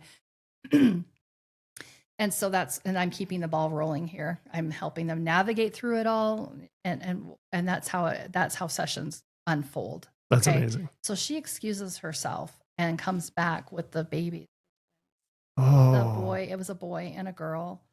And I'm bawling, and I'm trying to keep my cool. There's so many times in my sessions that I have tissue there, and I'm like really trying to stifle my emotions, because I'm seeing and feeling things along with my clients here. Wow. Well, yeah, I can only imagine. Just only imagine. And still help navigate them. Right. And of course she's bawling and crying too, her babies talk to her. Now, just as a quick note, when we pass away, we can take on any form. Yeah. Now, we're still attached to this human body. So really for a period of time, we're attached to this character. Like I'll be attached to Autumn for a while until I decide that I don't want to be when you die, which is a whole other fun conversation. Yeah. At this point, with all my knowledge, learning, experience with myself, my clients, and all the things I've learned, I'm an expert on the flip side. I could come back and have a podcast about just the flip side. The flip side. Just the flip side alone. Yeah. And what it really is like over there. Yeah. Like really what happens when you die. Really, what is it like over there? We could have a whole podcast around that. Yeah. However, you can come into any form. So the babies aren't necessarily in the form of a baby. They just chose to be that right then and there. Well, I would imagine it was very comforting for her to see babies. They know that their mom needs to do that. Yeah. But they're having a conversation. Babies don't talk here on planet Earth, right? So, but they're having a conversation with their mom, and they let their mom know why they came here. They're like, we were meant to come here and be twins. There was a lesson that to be understood and experienced for you to have with what it would feel like of loss. We came in as that role for you to experience this. This is part of the contract that we have. Yeah. They also let her know that they were going to come back. Oh. But they were going to come back kind of like Irish twins, one after the other. Yeah. And I remember the boy saying, he's like, okay, so over here, I like to go by the name William. But when I come back, you don't have to call me William. Like he tells her this. Yeah. And then the girl was like, well, I really love, and I like to go with the name Zahara over here. And when I come back to Earth to you, I want you to name me that. So they even said the name, this is a full on conversation, that they're having. But they did let her know you've got something going on with your uterus that needs to be worked on. Wow. And so for us to be able to come back, there needs to be some work on your uterus. Yeah. So knowing that, and after their interaction, and I knew and I could tell that their interaction was done. Yep. I then said, can we do that healing right now? Can we go in and work on her uterus right now? I always ask it in the form of a question, because the answer could be no. It could be yes. I'm not interjecting like, we're going to go do this. We have to ask. Yep. The answer was yes, she can. So I was like, okay, we're going to call in the beings that need to help her. Any guides, any experts in this field, come and help her. So they do. Some doctors came in and took her literally to a hospital and laid her down on a hospital bed. And she saw her dad and her aunts and the babies and everybody circled around her, supporting her. And there was 2 doctors working on her. And it had to, in this particular session, happened to be a really long session. I like to keep my sessions around a couple of hours or so. Yeah. But her session, gosh, by start to finish, as you can imagine, it was almost 4 hours. Yeah. I like to give my clients some space of whatever needs to happen. But I mean, there was so much that happened in her session. but it had to have been in real time, at least 30 minutes. And I'm just sitting here letting it all happen. What am I going to do? Be like, time's up? Can we? No, I mean, I can't. I don't wrap up the surgery. I don't need to navigate that way. Yeah. But they were working on her to where she could literally.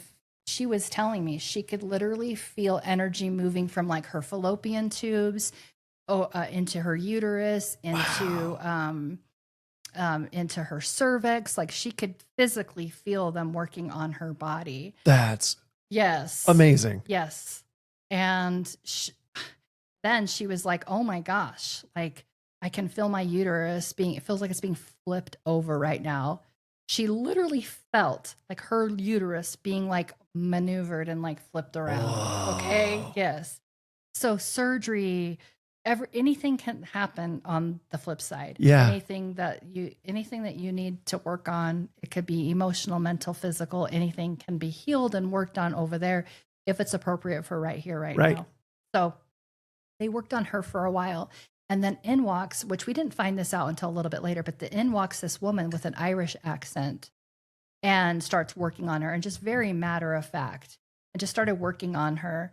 And later down the road, she and I ended up figuring out it was this woman named, and we asked in the session, what is your name? Yeah. And she said, my name's Bridget.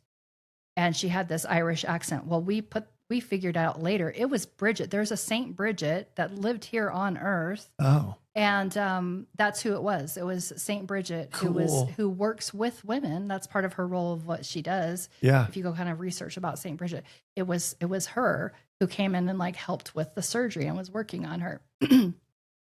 Now, just for information out there, whenever we're working with ascended masters or people who've been on the earth before, or a saint or anything like that, they don't view themselves, even Jesus, they don't view themselves as any different than us. So we put them on this pedestal of like fame, or, oh my God, that's Saint Bridget, but they don't even view themselves that way at all. Right. So they don't come in announcing, I'm Saint Bridget of wherever, right? No, I'm Bridget. Right. It's just I'm Bridget, and she's just doing her work. Yeah. So just knowing that navigating with any beautiful beings that we know of that are here on earth, none of them view themselves of anything different than us in any way, shape, or form. Yeah. And in fact, their eyes are on us, and we're like, if you guys only understood, like our eyes are literally on you on earth. Right. Your boots on the ground. You're doing it. Right. You are living in a time, space, reality that has never happened in the history of ever, in the history of ever, where human beings are ascending at the same time a planet is ascending. Yeah. You are walking in 3D, 4D, 5D, 3D, 4D, 5D, 3D, 4D, 5D, all day long, every day, up and down. And that's never happened before. Our eyes are on you.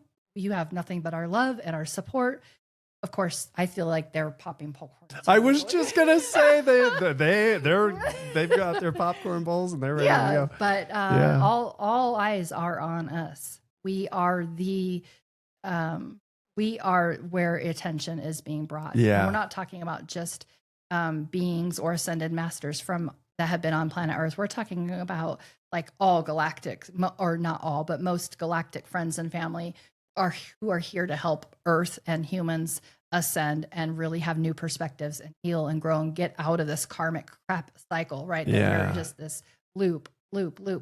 So all eyes are really, we have so much love and support on the other side. That's so cool. But to go back to the story, she had that surgery, and then her dad came back and was working with her when the surgery was over, and her family was all gathered around her. And then she had her parting of ways, but her dad and the family left, the children left. And then her dad took her and says, I have a surprise for you. He takes her to a meadow, and here comes a mare that had been on Earth with her, who had died protecting her. What? When she was like a teenager, she was riding this mare who happened to be pregnant. And here comes a car.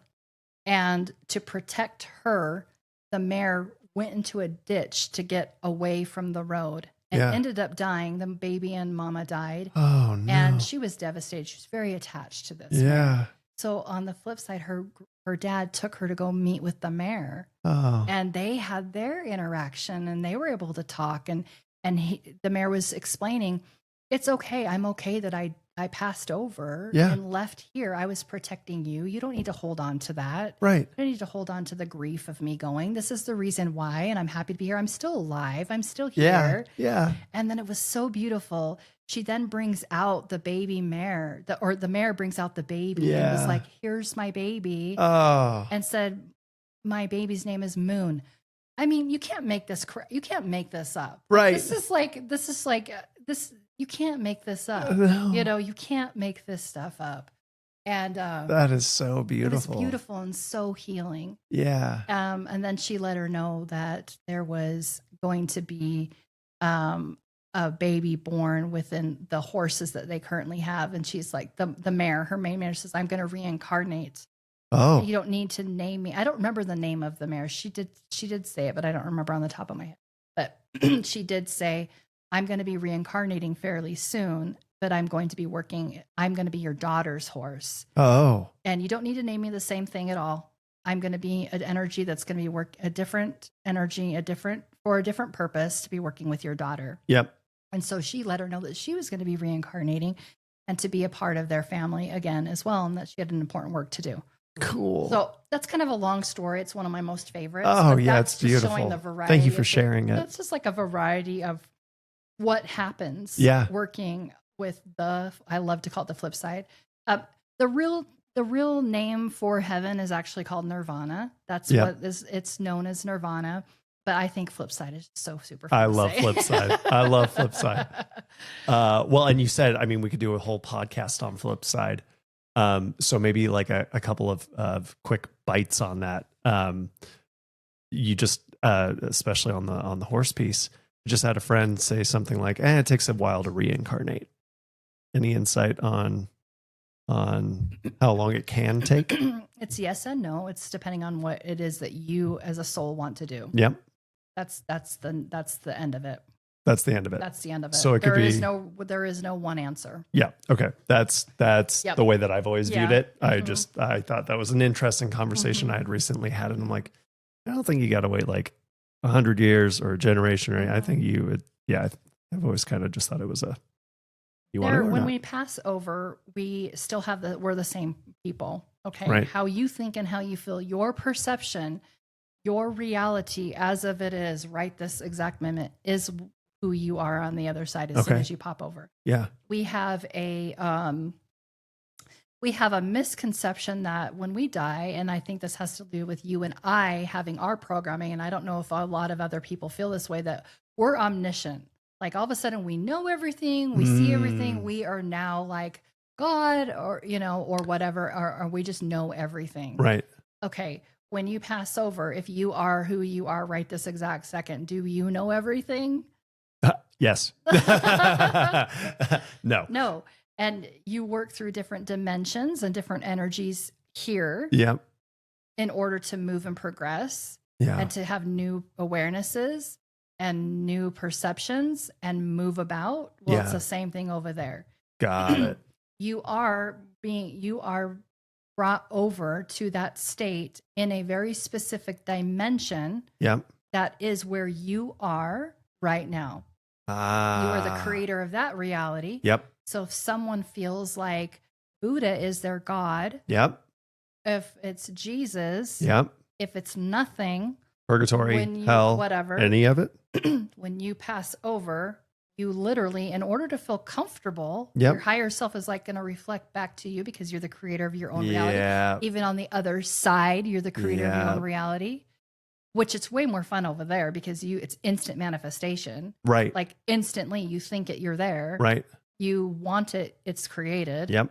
You want to have a cabin on a lake, you create it, and you know that you have tools to do that. Yep. So it's way more fun over there because it's instantaneous. Yeah. But where you are right now is where you go. What you believe in is what you're going to see. If you believe that there's going to be family there and you're going to have all this reunion, well, of course they're going to show up and they're going to be there. Yeah. If you feel like you are going to go to hell, you're not really going to hell. Right. You're just experiencing what you feel like if you feel like you're a bad I deserve person, punishment. I deserve punishment. Yep. when you pass over, you're going to experience a version of that because you're the creator of your own reality. Yep. And you're now there. But then you're like, and you could be, there is no time. So Right. you could be there in Earth time for 2 seconds. You could be there for 5 years Earth time. It doesn't matter until you Decide that I don't wait. Is there more? As soon as you say there's another perspective, is there another way? Why am I here? There comes your guides. There comes light. And it's go, okay, come this way. I love it. Okay, that's what happens. I love it. But you don't know 5 years has passed. You No. don't know 2 minutes has passed Yep. because there is no time. Yep. You're just there as long as you need to be there in that state to experience it because that's what you were expecting. Yep. Okay. But there really is no such thing as hell. There Yep. is no such thing No. as hell. No. by the way. I literally have never heard anybody describe it that way. And that is other than that's exactly what I thought. What you thought, yeah. Yep. Mm-hmm. Because that, right. And I think it comes back to you create your reality. Mm-hmm. And so if again, whatever your religion is, Buddha, Jesus, you think you're going to hell, you think you're going to purgatory, you think like whatever the thing is, of course that's where you're going to go. Of course it is. Of course it is. That's where you feel comfortable. That's your projection. Yes. Yes. Yeah. Now, but there's all the wonderful things you could think of over there. Yeah. You know, and where you are and you're attached, especially if you're going to reincarnate as a human, you'll be more attached to your human body for a period of time before you will be, you can be any age that you want to, you can be any, wear any clothes that you want. Yeah. You can show your family members on earth, like the babies. I said they showed themselves as babies. You can be in any form, but for a period of time, you will stay Brandon. Yeah. Because even though you've lived all these other lifetimes and you have all these, This is the one I'm going to be most attached to. You're going to be most attached to this. Yeah. So you're going to stay this until you're comfortable with maybe like tiptoeing into like looking at your past lives. Yeah. Nothing is instantaneous. You don't remember all your past lives as soon as you die. Right. Do you remember them all right now? Nope. No. But if you wanted to, you could dive into that. Yeah. You know, the one thing that does happen when we pass over, and no one can skirt this, can't get away with it, is everyone will have a time where they sit down and they will be shown their entire life. Mm-hmm. And you will have a view of how, from the moment that you decided you were going to be incarnated to being in mommy's womb, all the way to the day that you died, you will be shown that whole entire lifetime. You will be, every thought, every action, every reaction will be right in front of you. Yeah. You're doing this screening of that. You will have support around you of loving guides who will be right there with you in this viewing, but nobody really cares like you think they would. Right. Like, you're like, what what were you wearing? No, they just don't even care. They have so much love and support. They don't care, but the judgment isn't God judging you. It's you judging you. Yep. Because you're your own bar. Yep. And your higher self and you said, I want to accomplish this. Well, did you accomplish it? Didn't you accomplish it? Yeah. Did you fall? Did you go over the bar on this one? Did you fall what you view as short? Yeah. Nobody cares. They look at you and they're like, it was just an experience. Yeah. Now, I know this might be hard for people to hear, but if you're a murderer, if you are what we would deem as bad, they still are not judging you. Yeah. They literally are like, you played this out. Yep. You know, that's a whole nother topic. I'm glad that you said it like that, because that's one of those, again, where you can't experience being the victim unless there is somebody that's the murderer. Mm-hmm. You can't experience bliss and recognize it and appreciate it without experiencing the bad. So like, yeah, it's kind of how that plays out. But I think in my process, there was definitely, that was one of the walls that I had to go, how do I get past this? Mm-hmm. That's still bad. Well, how do you define bad? How do you define bad? Yeah. It took me a few years, I'm not going to lie, to understand that there is no such thing as right or wrong, good or bad. Right. It took me a long time. Yeah. Like at least 2 or 3 years for me to get through that. Yeah. Now I understand it. And it's not, I mean, act like it's not a big deal. Like, yeah, that's just how it is. But I mean, I had to go through my thing. Oh, yeah. To get through that programming. Yes. And still to this day, we still have our own judgments clouded with whatever perceptions we are currently are living right now. Yeah. And you're still going to, in this human form, look at things through the lens of right or wrong or bad or good. Oh, yeah. Even though you might have worked through that there is no right or Yeah. wrong. Well, and there's still layers to it. Well, and I don't want murders. I don't want drug addiction. I don't want wars. I don't want rape. I don't want a botched surgery. I don't, like, name the thing. I don't want any of it. I understand it. You understand it. Yeah. What it is. Doesn't mean I want to have to deal with it or experience it. Right. But maybe my higher self said yes. Right? Yes, like, it's true. Yeah. Yes, that's the gist of it. Yeah. So we could go on and on and on about the flip side and what really is there and what we can experience, what we can expect. Yeah. It is absolutely fascinating. It is absolutely the thing that I absolutely love talking about the most. And I absolutely love helping people with that aspect of themselves. Like, let's go explore all that and bring it back to the 3D. Let's bring it back to the 3D. What's going on right now? Let's bring it all back home. Yeah. It's not just let's go out there and let's go and peek into things. And, a past life might be really fun to look at. Right. Or which can be. It's not that it can't be, but that's not the purpose of the type of work that I do. We're trying to break through surrender or fear, whatever limiting belief that you have, so that you can move past things, so you can expand. You can know for a surety of who you are, why you're here, what's the purpose. Yeah. Why do I keep having these cycles? Can I break this cycle? This is what's going on with my physical body, my mental, my finances. Let's shift that. So working with the type of work that I do is to bust through all of that. Yeah. Bust through all of that so we can move forward. That's the type of work. So with that being said, I do that work too. Oh, yeah. I am constantly doing self work. Yeah. In order to level myself up.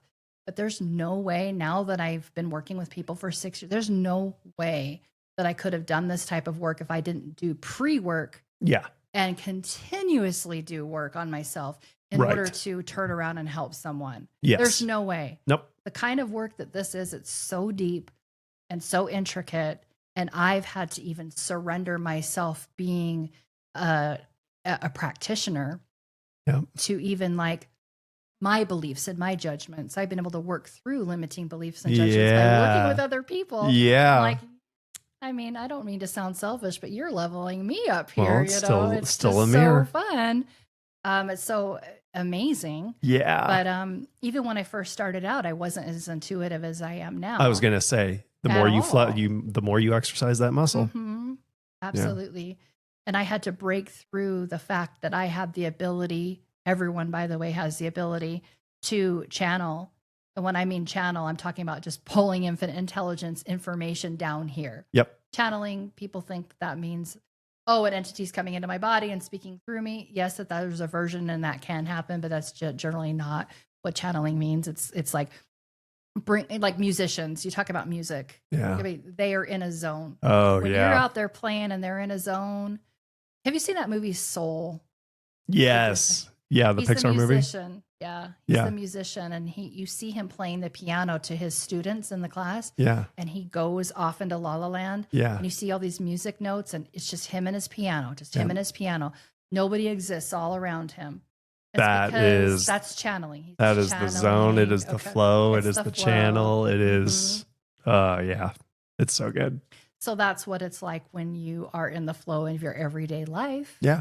But also when I'm working with clients, I had to break through control over, I need to follow a script. I need to follow this. Yes. I had to release and surrender in order to be able to work with people and be like, no, your higher self is telling me this, and this is where we're going. Yeah. I had to work through all that in order to do what I do today. Yeah.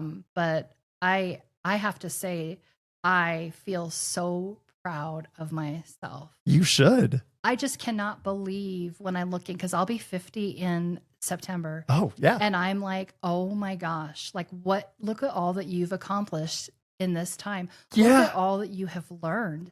Look at how much you have grown. Yeah. Look at all these fears you've busted through. Look at how you're surrendering. Look at how you've been able to move through so much and even reprogram yourself and break this belief and break that karmic cycle and on and on and on. but I do know that's part of why I'm here. Yeah. I have the personality and the willpower, and as my soul is like, we're doing this. Yeah. Right? And some people aren't in that space. They want to just experience the 3-dimensional for just what it is. There's no right or wrong. It's not like you have to be someone who's trying to break through stuff and like be connected to yourself and your higher self for you to have fulfilled something in this life. No, some people literally said, I'm just going to come to Earth and experience 3D. Yep. And then go pop back over and be like, wow, I was attached to things. I was attached to the material world. I was attached to this belief system. Look what I learned from that. Yes. So my bar is my only bar. Totally. You know, my bar is me. And I'm here to just break it all and be like, let's move, let's go as far as we can. I want to reach my potential. I want to reach my potential in this lifetime. Yeah. And so that's just where I am at, my desire, and where, so I am looking forward to the next half of my life. Yeah. You know, some people hit around 50 and they're like, oh my God, it's downhill from there. Right. I swear to God, it's just beginning. Like this is the beginning. Yeah. It's just the launching point. Plus the energies, like I said earlier, are here supporting. No, this is 0 point. You can create anything. Let all the past go. Surrender. Yeah. Go, do I want to keep playing in trauma? Do I want to keep playing in victimhood? Do I want to keep playing in these old, stupid cycles that actually are only hindering me and keeping me stuck? Or do I want to pull in all these other energies and start focusing on what I want to create? Yeah. And I think a lot of us are there. Yeah, I'm excited. I think so too. Aren't you excited for the next part of your life? Oh, I'm thrilled. I mean, you guys are about to move. Yeah. You know, your guys are about to you're doing this, started and will continue doing the podcast where it's the New Faith podcast, talking about like breaking free from, I don't think it's just Mormonism, right? Like any religion, like people breaking free from like a religion or a cult or anything. As we have guests on, it'll definitely focus on their awakening or escaping or however you want to phrase that. For Rachel, for Ray and I, it's just going to be, or not just, but I keep phrasing it that way. What are we learning? What was the latest aha that we had?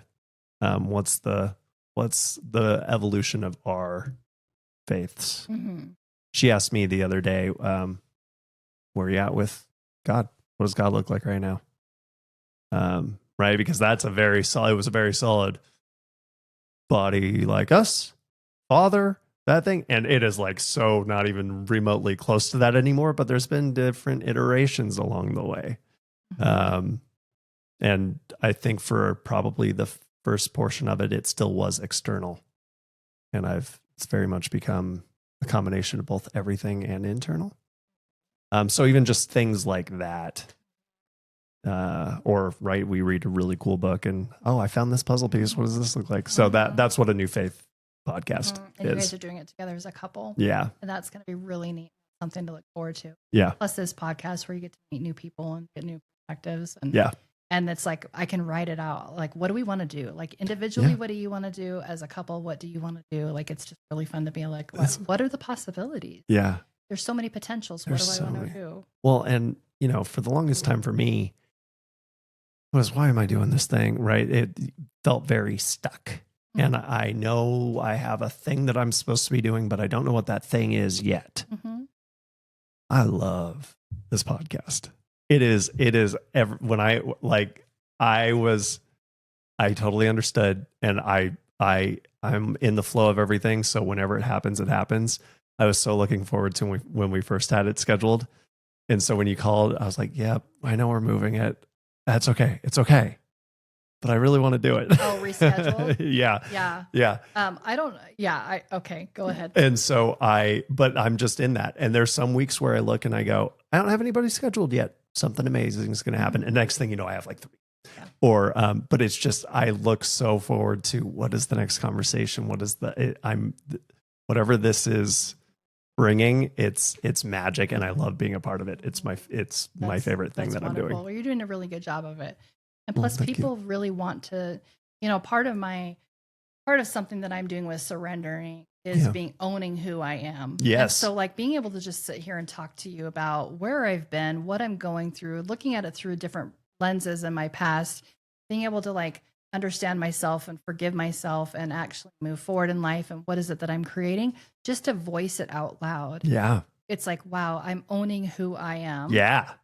So the good. Dark and the light. Yeah. Remember, we all have dark and light. And so there's no such thing as us all having light or all being dark. We have both inside of us. Yeah. And for the longest time, I could not face anything dark. Like I refused to even look at it, see it, the bad parts of me, let people see it. Even I ignored it.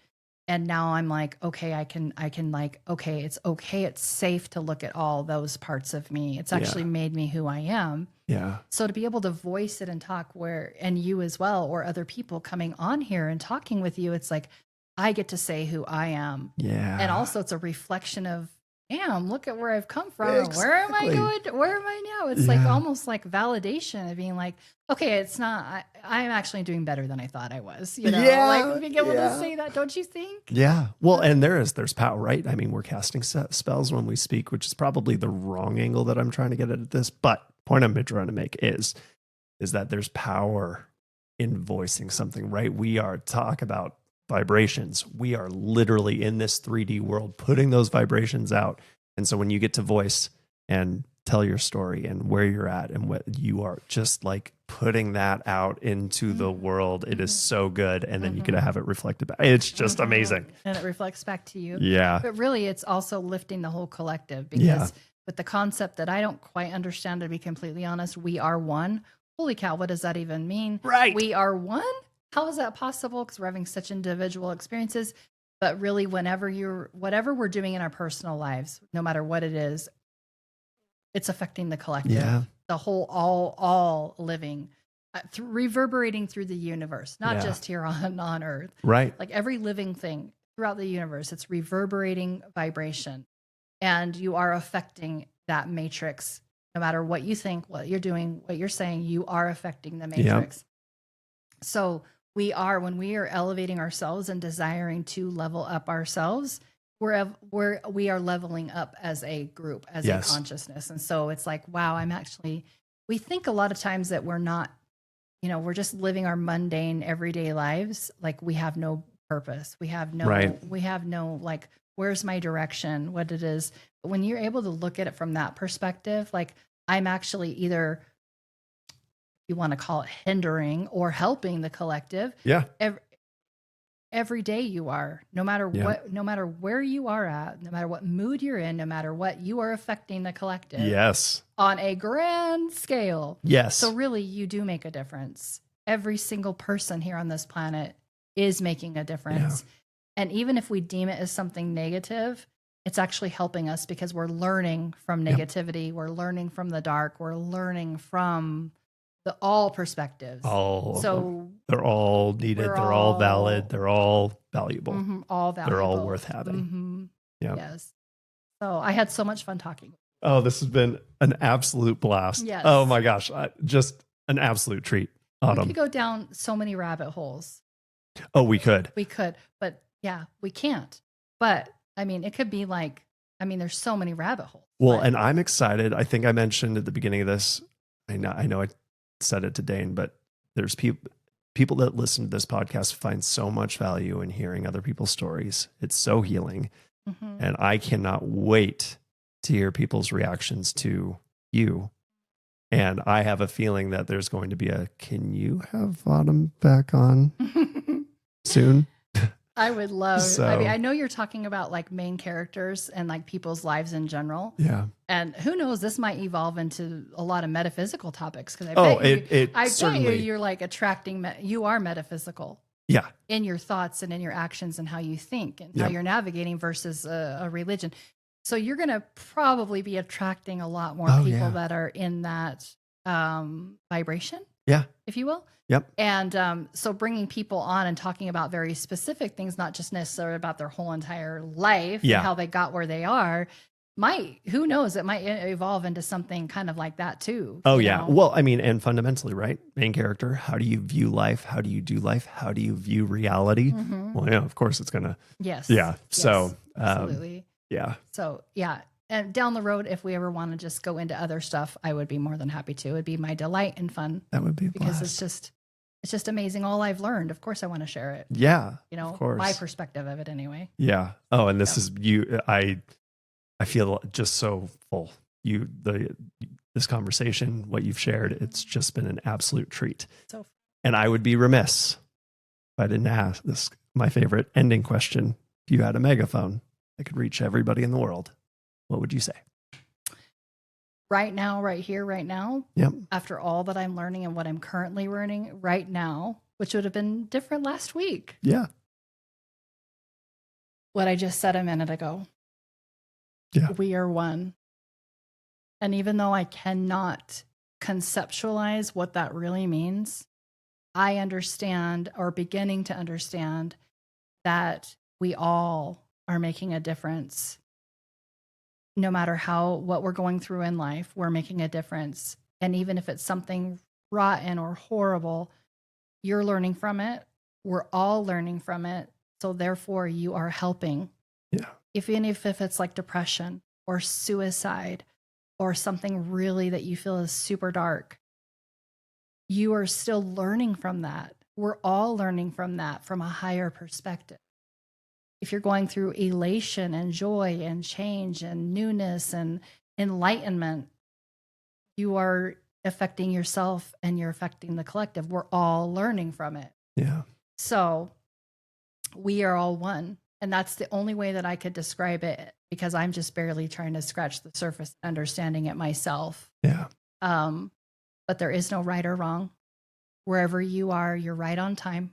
Yeah. You're never late. You're never early. You're always right on time. And whatever you're going through is what you need to be going through. Can't rush it. Can't get through it. You got to go through it. But you're helping yourself. You're learning from it. Everyone around you is. And even on a grand collective scale, all the way out into the reverberation of the universe. So you are of value no matter where you are.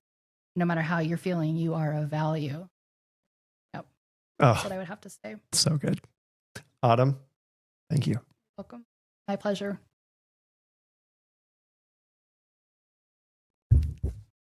All right. That was crazy. That was a blast.